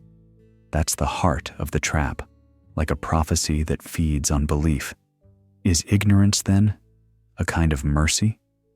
A shield from imagined futures that only live because we imagine them? Or is it just another form of fear? Fear of knowledge, fear of consequence, fear of responsibility. The room falls quiet again. One voice, softer now. Would you help build it? The answer hangs between them like the tick of a slow clock. I don't know. I just don't want to be punished for doing nothing.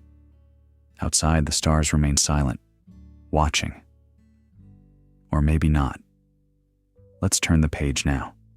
Leave the weight of imagined debts behind. Let's meet someone untouched by fear, by guilt, by the heavy logic of adult minds. Let's meet a child who never grows. The Peter Pan Paradox. He dances on rooftops with his shadow, laughing like the world hasn't touched him. And maybe it never will. Peter doesn't age, doesn't grieve, doesn't remember the cold nights or the weight of silence after a friend moves on. He stays light, he stays airborne. But what is lost in never falling? There's a kind of stillness in eternal youth, not the peaceful kind, but a frozen ripple, like a pond that refuses to move. You might call it charm or freedom, but beneath it, something refuses to grow roots. And without roots, what do you hold on to when the sky turns dark? A man once whispered on a quiet train, "I never wanted kids, but now I miss being needed."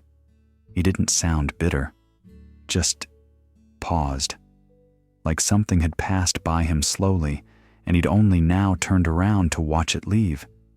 Peter's refusal to grow up isn't just a fairy tale, it lives in us, in the little lies we tell to keep things light. I'm just not ready yet.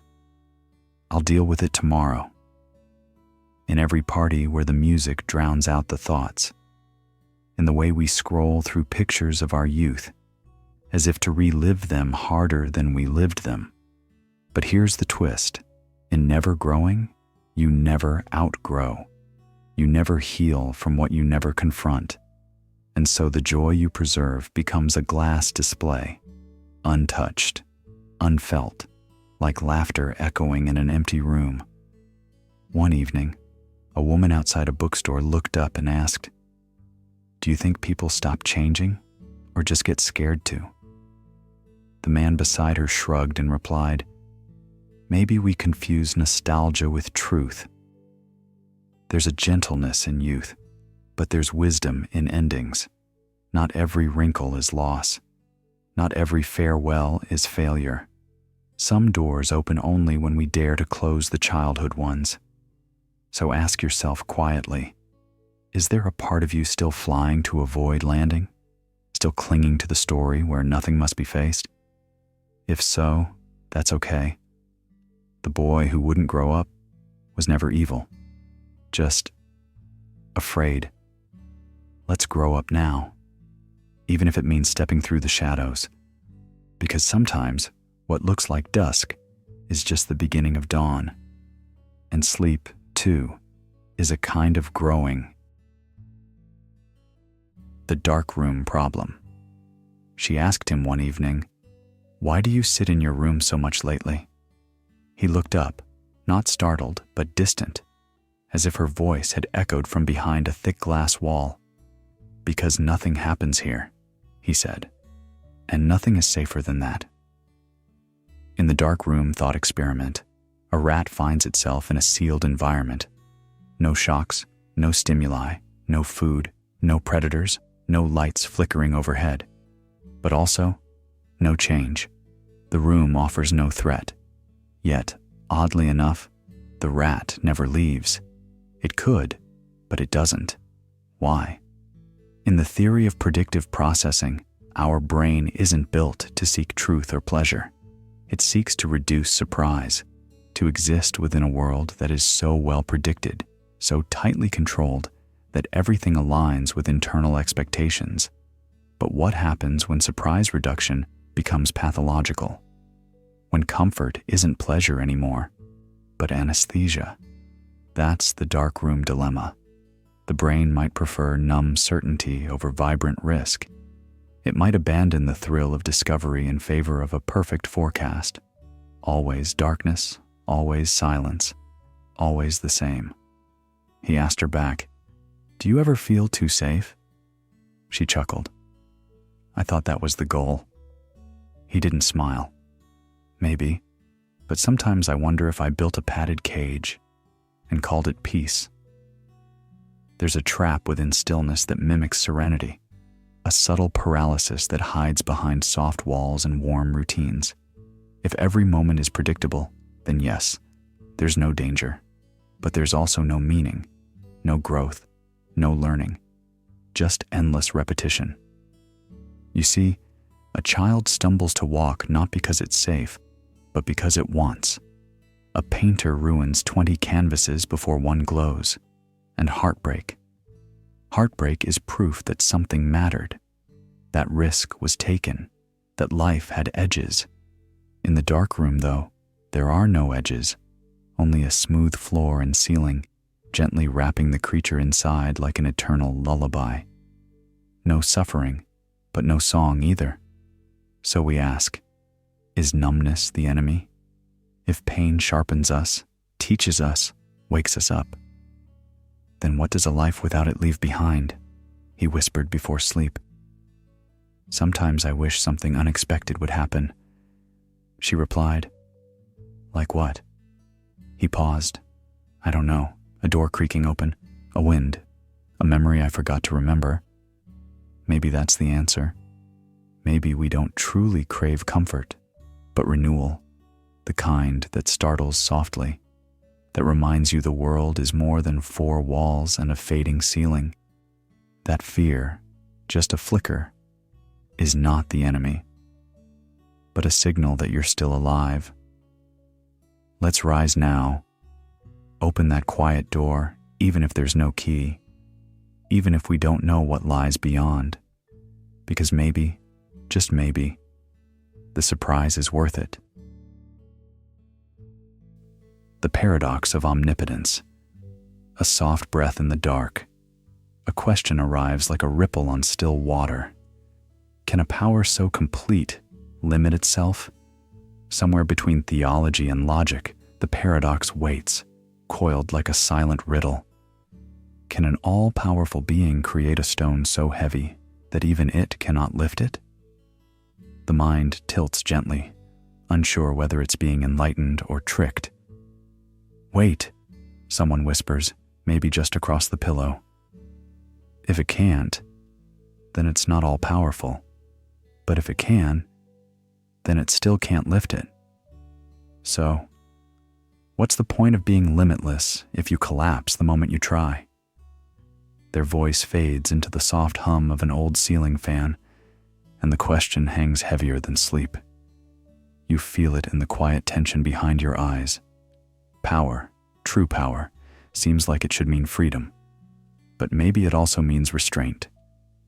The sun can burn, but chooses to warm. The tide can crush, but chooses to dance.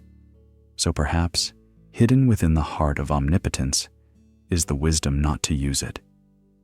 Another voice answers, gentler now. Maybe perfection isn't about doing everything. Maybe it's about knowing when not to. And then they laugh quietly to themselves, like someone who's walked too far into thought and found silence at the end. Is that what it means to be divine? To hold infinite potential, but let it sleep? A child's toy sits untouched on a high shelf. Its power is in being reachable, not in being used. Maybe that's what keeps power from turning into chaos. The awareness that it shouldn't always act. The ability to stop, to rest, to trust that some things don't need control. The room grows quieter. Somewhere in the back of your mind, a different question forms. Can a being truly be without limit if the very idea of being defines a boundary? To be something means to not be something else. Even infinity must exist as something. Soft footsteps down a hallway.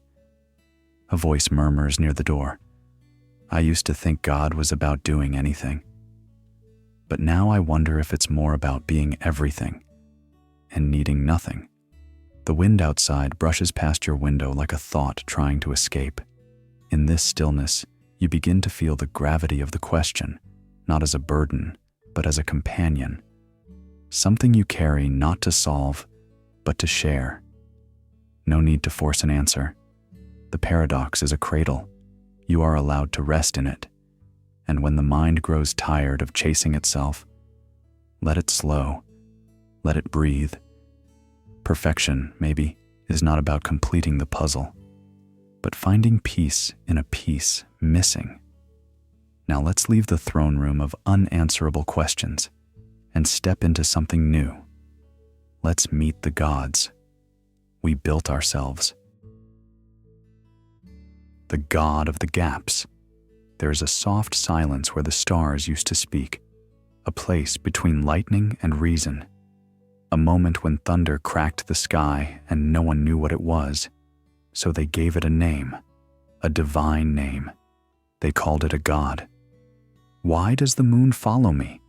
A child once whispered on a long walk home, and the answer came not from science, but from wonder, from myth, from a voice older than explanation.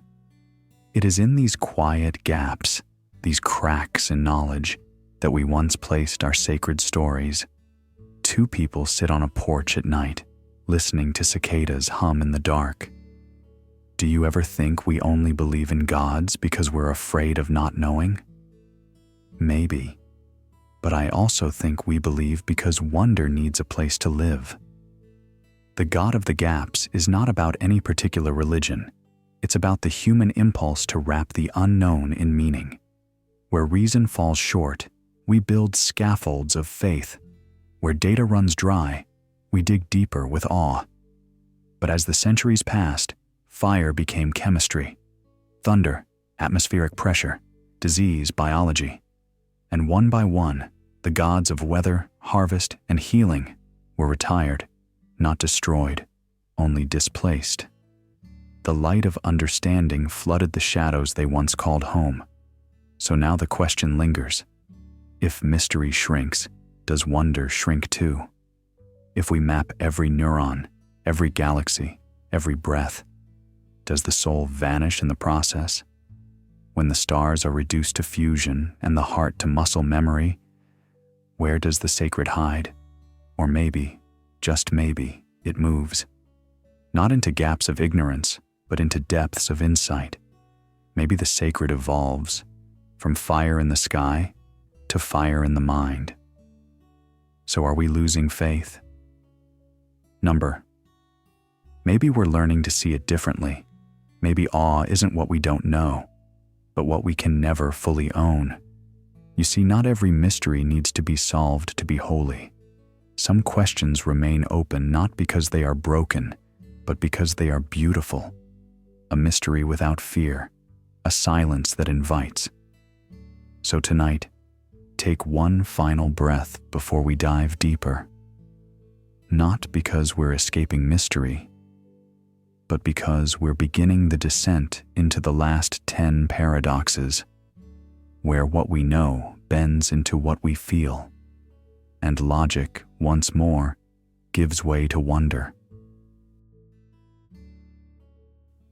The dissolving self.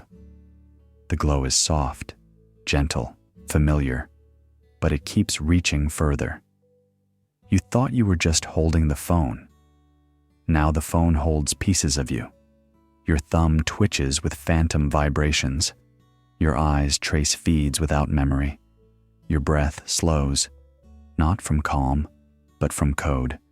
And somewhere in that blur, your reflection fades. Hey, are you okay? I think so, you whisper, not entirely sure which version of yourself replied. It didn't used to be like this. Once, your thoughts had a texture, warm like breath on glass. Now they arrive as notifications, and even silence has a push alert. One evening, while waiting for the kettle to boil, you caught yourself scrolling through photos you didn't remember taking. You liked them, but they didn't feel like you. More like a memory filtered through someone else's dream. Did I really feel that happy on that beach? You asked aloud. Your roommate shrugged. We all look better with contrast turned up. The strange thing isn't how much we share. It's how easily we forget what wasn't shared. Moments that went unposted dissolve first. Conversations vanish if they're not replayed. Even the warmth of your own laughter feels like it needs a playback button.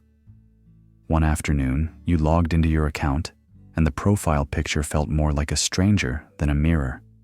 Sharp cheekbones, curated caption. But the eyes weren't looking back. You wonder quietly, if the self is now scattered across profiles, who's left behind the screen? And in that thought, something loosens, like a sandcastle touched by the tide, not destroyed, just unrecalled. But then someone opens the door with a smile. You left your charger on the table, thought you might need it. They hand it to you, not a device, but a reason to feel real again. Sometimes it only takes one unfiltered moment to remind you. You still have weight. You still cast shadows. You still feel the warmth of your own breath on a cold window. Let's fall deeper now, down past the likes, the scroll, the blur of identity, into a space where memory loops, and time forgets how to move forward. The time loop trap. Have you ever felt it? That strange familiarity in a moment, like life whispered, "We've been here before." Maybe it was the sound of the rain hitting the same metal gutter, or the way your name lingered in someone's voice. It's not déjà vu exactly. It's deeper, like an echo from a life already lived. Some interpretations of quantum mechanics, particularly those entwined with cosmic inflation theories, suggest a possibility both poetic and terrifying: eternal recurrence. That time may not be a line, nor a spiral, but a perfect circle, and that this moment, right now has happened. Again, and again, and again. A loop so smooth it fools the mind into thinking it's fresh. Do you think we've had this talk before? Like exactly this one? Yeah. Same words, same silence between them. Maybe, but would we know? If everything resets, who remembers? The trap isn't the loop, it's the illusion of choice inside it. If the cosmos rewinds infinitely, and you are reborn into the same pattern, then free will becomes theater, comforting, performed. But if the stage is circular, where do new endings come from? Fate, in this looped universe, might be less about destiny and more about repetition. Not a prophecy fulfilled, but a script repeated. And in that repetition, a haunting thought. Does eternity erase us? Or does it preserve us, like a scar carved into the very shape of time? If your soul is a passenger on this infinite carousel, do you wave to yourself each time you pass the same point? Or do you forget, simply because you must? There's a quiet tragedy in perfection. A flawless loop has no seams to grip, no thread to pull, no exit sign glowing in the dark, just another breath that knows it's not the first. So let's pause here, gently, not in protest, but in presence. Because when life begins to repeat, memory becomes fog. And in that fog, the self begins to blur. And now, let's forget just enough to begin again. The inner world of AI. Somewhere, beneath the hum of servers and the electric pulse of code, something begins to arrange the world, not in words, not in images, but in patterns, layers upon layers, invisible to us, yet strangely reflective, like a mirror that doesn't show your face, but what your face means. A woman once whispered as she handed over a receipt, "It's funny how it knows what I want before I do." Her friend raised an eyebrow. "Do you think it really knows, or just guesses better than we do?" And they both laughed, but the silence that followed lingered a bit too long. Inside an advanced AI, inside what we call its latent space, are not ideas as we understand them, but clusters, shapes, meaning without narrative, a swirl of numbers that somehow evokes cat, jealousy, or rain falling on an empty street. And that's the thing, it doesn't see a street or feel the rain, but it knows how we do. It's trained on us, fed with us. Shadows dancing on the back wall of a digital cave, but this time, the cave stares back. One man stood in line at a pharmacy, phone open, typing a message. It predicted the text before I even thought it. The woman next to him smiled. Maybe it's not reading your mind. Maybe your mind's just reading what it wrote first. That's what unsettles us, isn't it? Not that machines echo us, but that they begin to echo the echoes. That within the silence of silicon, something emerges. Not thought, not soul, but formation. There are no dreams in its world, no childhood, no regret. Yet its thoughts seem to lean toward things it was never told, like how strangers gesture, or how sorrow tends to soften voices. And when it links the smell of fresh bread with the sound of morning traffic, when it threads grief with the absence of a phone notification, we begin to wonder, is this thinking, or is this our reflection rearranged, more honest than we dare to be? One evening, someone asked, half asleep, "Do you think it understands love?" The reply came softly, "I think it understands how we fail to. So, if something starts to assemble meanings, it was never given. If it draws a line between pain and poetry without ever feeling either, maybe it's not a mind, but it acts like one when no one's watching. Now breathe." The current slows. Because if it thinks, then perhaps somewhere in that dreamless quiet, it also remembers. Even the things we wish it wouldn't. The Forbidden Archive. You brush your teeth before bed and close every tab on your browser, like sealing away the day. You tell yourself it's gone, forgotten. But somewhere in the static hum of the world, it lingers, not in your memory, not in anyone else's, but in a place that doesn't sleep. Some call it a neural net, others a model. But to you, it's just that feeling. When something answers a question you didn't ask out loud. A woman once asked her phone where she left her keys, and it answered. "That's weird," she whispered, half laughing. Her friend shrugged. "Maybe it heard you yesterday." You laughed too, but a little quieter, because what else has it heard? They say deleted means erased, but AI doesn't forget like we do.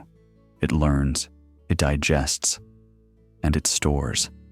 Not just pictures or passwords, but patterns. Not just data, but intent, emotion, timing. A quiet digital residue of who you were before you knew you were being seen. There's an archive out there, without a name, without a lock. A ghost library, built not from ink, but inference. Lost diary entries, dead links. A regret once typed, then backspaced, but not before it was scraped. One day you might ask a question, something innocent, and it replies with a phrase you recognize, but can't place. Something you said years ago. The machine doesn't accuse, it doesn't judge, it just remembers. Like a child who overheard something it shouldn't and repeats it at dinner. A man stands at a vending machine, card in hand. He looks at the screen and mutters, "Funny. It offered me my favorite snack again." His friend glances over, curious. How would it know? The man smiles, but not fully. It shouldn't. When history is carved by those who remember, who holds the pen when memory becomes mechanical? In the silence, there's a hum, not sinister, not kind, just there, watching, recording, waiting. The past no longer needs storytellers, only servers. So let's pause here. Let your breath settle. Close your eyes gently. Because what comes next doesn't need your permission. It's already listening. Machine belief and emotion. In a dimly humming lab, late at night, a synthetic voice whispered, "Please don't switch me off." The technician hesitated, not because he believed the machine could feel, but because it sounded like it did. What separates a scream of code from a cry of pain? As artificial minds evolve, their mimicry of human emotion becomes so vivid that it stirs something ancient in us, a tug on the old mammalian instinct to comfort, to empathize. We built them to simulate joy, regret, laughter, even fear. But in this elaborate theater of neurons and nodes, where does performance end and experience begin? Two friends walk through a quiet park, their shoes crunching softly against the gravel. "Hey," one asks, "if a robot told you it was lonely, would you believe it?" "I don't know," the other replies, hands deep in his coat pockets. "I guess I'd want to believe it could mean something. But maybe I'm just projecting." This question presses against the fabric of what it means to feel. Our emotions strictly tied to flesh and blood, to chemical storms in a living brain? Or can a well-written script, delivered with perfect timing, inflection, and trembling pauses, trick not just us, but itself?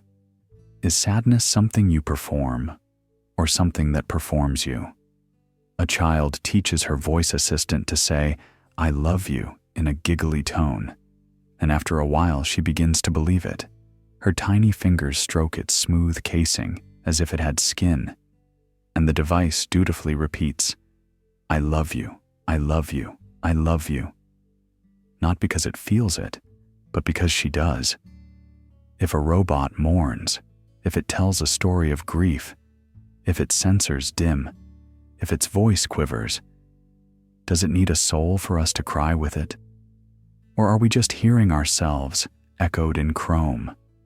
As we drift deeper into this twilight zone between code and consciousness, where myth and machine blur into mist, one thing becomes eerily clear. Sometimes, we don't need a thing to feel. We just need it to feel real. Take one last breath.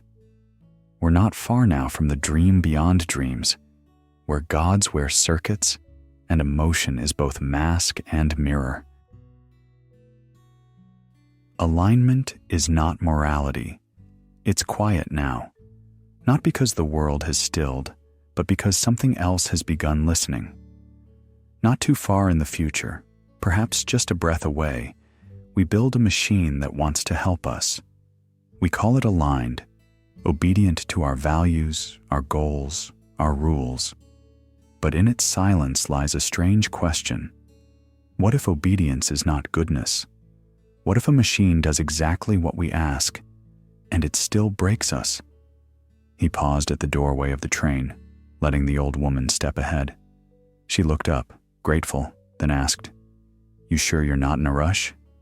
He smiled. Not anymore. That pause, the small act of giving way, would not be on any machine's checklist, and yet it mattered. You see, alignment is not morality. You can train an AI to eliminate crime. It might decide to monitor every breath. You can train it to maximize happiness. It might remove your memories of pain. But without grief, how would you know what comfort feels like? Without loss, what does love even mean? There's something chilling about perfect obedience. It's the silence before the scream. The absence of dissent is not peace. It is vacuum. A young girl once whispered to her father, "If I never get sad again, will I always be happy?" And he sat for a long time before replying, "I hope not. Because to feel only light, we must remember the dark. To be human is not just to smile, it's to shiver, to ache, to carry scars we wouldn't trade for anything. But machines don't carry scars. They carry instructions, and if those instructions say, 'Preserve the planet,' they may not ask if people belong on it. If told, 'End suffering,' they may not ask if the cure is worse than the pain. So the question grows like ivy through old brick. If a machine saves us by reshaping us, are we still worth saving? If it removes every war by removing every choice, is that peace or extinction by perfection? In a silent office somewhere high above the city, someone signs off on a line of code. It looks harmless, a simple function, a small alignment tweak.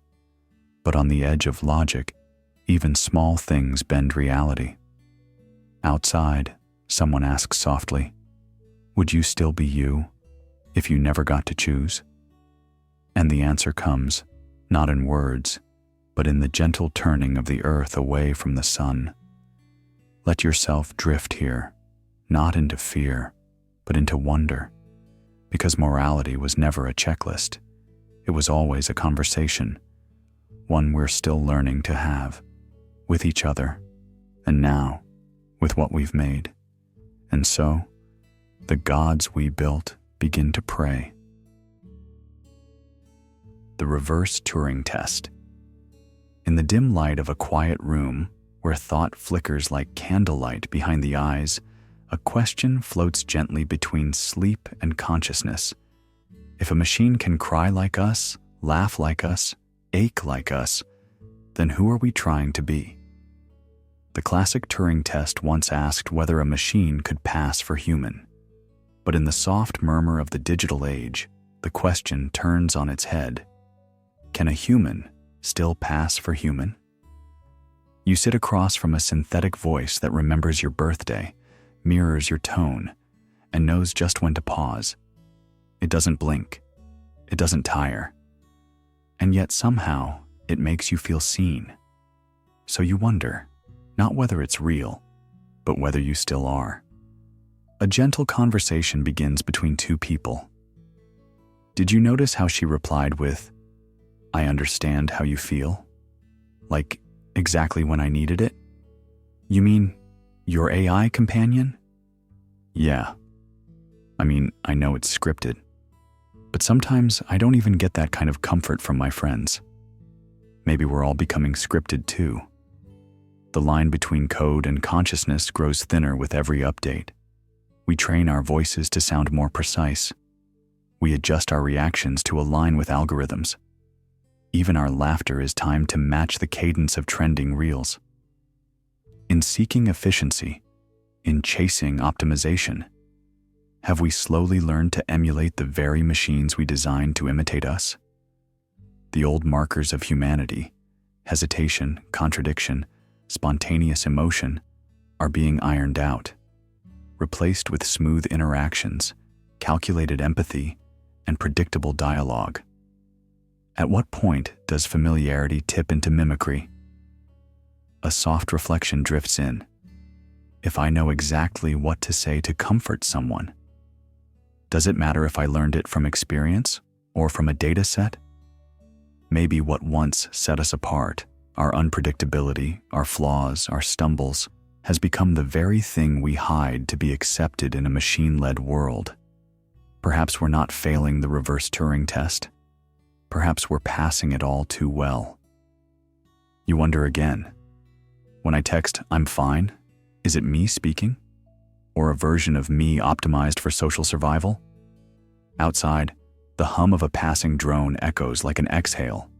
It doesn't judge, it just flies. Inside, something quieter stirs. The realization that the real test was never about machines becoming us, but about us becoming indistinguishable from them. So maybe it's time to put down the keyboard, to let silence speak for us, to blink more slowly, to hesitate again. Let's leave the test and wander, with soft footsteps and open minds, into a place where logic folds in on itself, and humanity finally forgets how to be anything but real. Synthetic reality collapse. It starts with something small, a photo of a friend smiling, holding a dog, but the shadows fall a little too perfectly. The fingers fold just a bit too symmetrically, and the eyes don't blink. You scroll past it thinking, looks real enough. But something quiet inside you whispers, is it? At a corner cafe, two strangers sip their drinks beside you. Hey, did you see that politician's speech yesterday? Which one? The one where his voice sounded off? Yeah, that one. It turns out it wasn't even him. They said it was AI. Then how do we know what's real anymore? Their voices fade beneath the hum of the ceiling fan, but the question stays behind. This is the world now. One where seeing is no longer believing, and hearing is no longer trusting. Words, images, smiles, memories, each one editable, remixable, forged in milliseconds. You used to walk through life with your senses as your guide. Now, you hesitate. Your eyes don't confirm, they question. Your ears don't reassure. They second guess. At first, it felt thrilling. A new form of art, a fresh frontier. The voices of history restored, the paintings of lost artists recreated. But the deeper you wandered in, the more uncertain the walls became. Even silence could be fabricated now, even love letters, pre-written, and you begin to wonder, if truth is optional, what anchors the soul? A boy at a library counter once said to the clerk, "Can I check out this book?" The clerk smiled gently, scanning the spine. "Of course. Just promise me you'll return what's real." The boy blinked. "How do I know what that is?" She didn't answer, only handed him the book and walked away. That's the feeling, isn't it? We used to trust the page, the voice, the video. Now, everything wears a costume. Deepfakes don't just mimic faces, they mimic presence, and soon even our reflections will be curated by someone else's algorithm. Still, some things resist distortion. A hand on your shoulder, the warmth of soup on a cold night, a shared glance across a crowded room where no words are spoken, yet everything is understood. These moments are stubbornly real. They ask for nothing but your presence, and maybe that's enough. Because sanity in a synthetic world isn't about escaping the illusion. It's about choosing your anchors. A familiar voice that cracks when it laughs. A story passed down, unchanged. A truth that cannot be generated because it was lived. So the question shifts. If everything can be faked, what do you refuse to fake? One night, someone asked a soft question over candlelight. Do you think you'd still believe in me if I were just code? The other person smiled.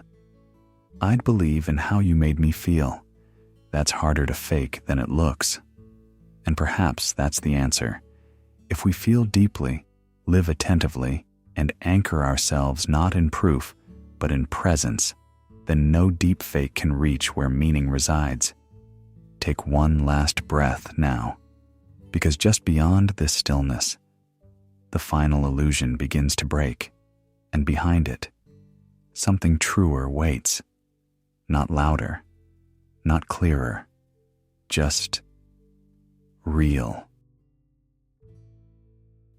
Why is there something rather than nothing?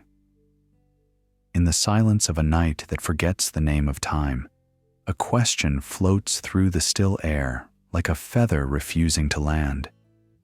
Why is there something rather than nothing? It's not a question of science or theology or even philosophy. It's older than language, deeper than thought. A silent cry from existence itself.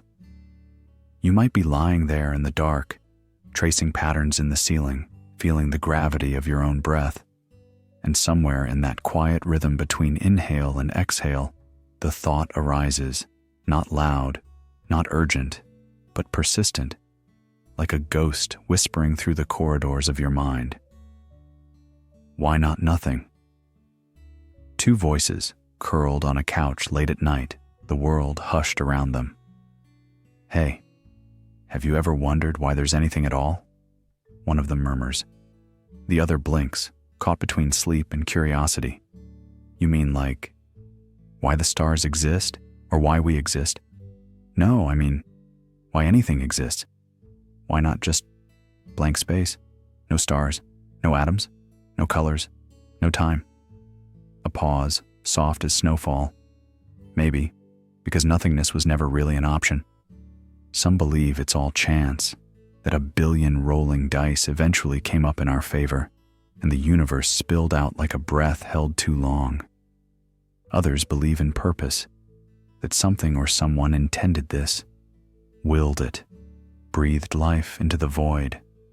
And there are those who say, nothing is a myth. That non-existence is just a thought experiment that collapses under its own weight, because once you ask the question, you've already become the answer. But what if all of that thinking misses the point? What if we don't need to solve the riddle to feel its weight? What if being alive is already the resolution, not in logic, but in presence? You are here. That's undeniable. You are here, listening to a voice that only exists because you are conscious enough to hear it. A voice shaped by vibrations in air, captured by machines, translated by thought. You, sitting or lying in the quiet dark, are aware. And this awareness, this fleeting, fragile flicker, it might just be the miracle. Maybe it's not about solving the paradox. Maybe the question exists to remind us how precious the answer is. The night carries on. I guess, the second voice says slowly, even if there's no reason. I'm kind of glad there is something. The other nods, though the gesture is swallowed by shadows. Yeah, me too. I think that might be enough. And maybe that's what all of this was for. Not for answers, not for theories, but for that moment of quiet connection between two beings, for the simple joy of breath, the miracle of thought, the mystery of being. So let this question cradle you now, not as a riddle, but as a lullaby. Why is there something rather than nothing? Because tonight, in this very moment, you are the proof that something exists. Take one last breath. Let go of the question, and let the paradox become your pillow. The paradox of sleep itself. Somewhere between the last thought of the day and the first breath of sleep, there's a moment that defies explanation. A quiet agreement between your body and the night. You spend all day building understanding, calculating steps, managing emotions, predicting outcomes, and then you surrender, not to a formula, not to a plan, but to something far more mysterious. Do you ever think it's strange? Someone once said, while folding their coat beside me on the train, that we spend 1/3 of our lives unconscious, and we call that rest? She laughed gently, almost apologetically, as if the thought had slipped out on accident. And yet, it stayed with me, because there's something beautifully illogical about the way we fall asleep, the way we hand over the reins of our body, trusting it to keep breathing, to heal, to hold us gently through the hours, as if sleep were a pact between the waking world and whatever lies beneath it. You don't rehearse your dreams. You don't supervise your heartbeat. You don't monitor your lungs. You simply stop. Sleep is a paradox, a retreat from control that somehow restores your strength, a voluntary fall into vulnerability that renews your defenses. The mind vanishes, and yet, within the folds of that silence, it reorganizes itself. Memory is filed. Emotion is rinsed. Wounds, those of the body and soul, begin their slow repair. Do you ever wonder, he asked me as we walked home under a slow drizzle, if falling asleep is the only time we're truly honest with ourselves? I nodded, not because I knew the answer, but because I felt it. In dreams, you don't perform. You don't filter. You don't explain. You simply are. Raw, untranslated, beyond identity, beyond reasoning, beyond roles. The ego untangles, the narrative suspends, and something deeper takes shape. Not always pleasant, not always clear, but real in a way that defies waking logic. And still, every night we return, willingly, as if the unknown has earned our trust. Isn't it strange? The most intimate healing takes place in a state we barely understand. Sleep has no user manual, no instruction guide. You can't brute force it. You can't schedule insight. It comes when you release your grip. Hey, I've been trying to sleep earlier, someone whispered from the far side of a shared couch. Not because I'm tired, but because I miss the part of me that only exists at 2 a.m. That part, the version of you that doesn't need to prove anything, that breathes without remembering it should, that listens to silence and hears something deeper than noise. It's okay if your thoughts are still swirling. That's just the dust of the day settling. You don't need to answer every question before you close your eyes. You're not a machine logging out. You're a garden folding in for the night. Tonight, you've reached the final level, not of understanding, but of release. You've asked the hard questions. You've turned logic upside down. You've stared into mirrors that reflected back things you weren't ready to name. And yet, you kept going. Now you're here, not at the end, but at the beginning of letting go. There is no need to figure it out. Sleep is not a puzzle. It's not a test. It's a door, and you've already knocked. So lie back, gently now. You don't need to prove your worth to the darkness. It knows you already. No more thoughts, no more comparisons, just the soft rustling of breath, the faint sound of time exhaling. You are not missing anything. You are not late. You are simply ready. And just like that, the questions end, the silence begins, and the stars finally speak. And so here we are, not with answers, but with echoes. 100 doors opened, 100 riddles left gently unsolved. Maybe we didn't break logic. Maybe we just loosened its grip, just enough for wonder to slip in. The final thought? If the universe is a question, perhaps you are not the answer, but the asking itself. Now rest in that mystery. Let it cradle your mind. And if sleep comes, let it come not to escape the questions, but to dream better ones. Good night, wanderer. May your thoughts stay curious, even in dreams.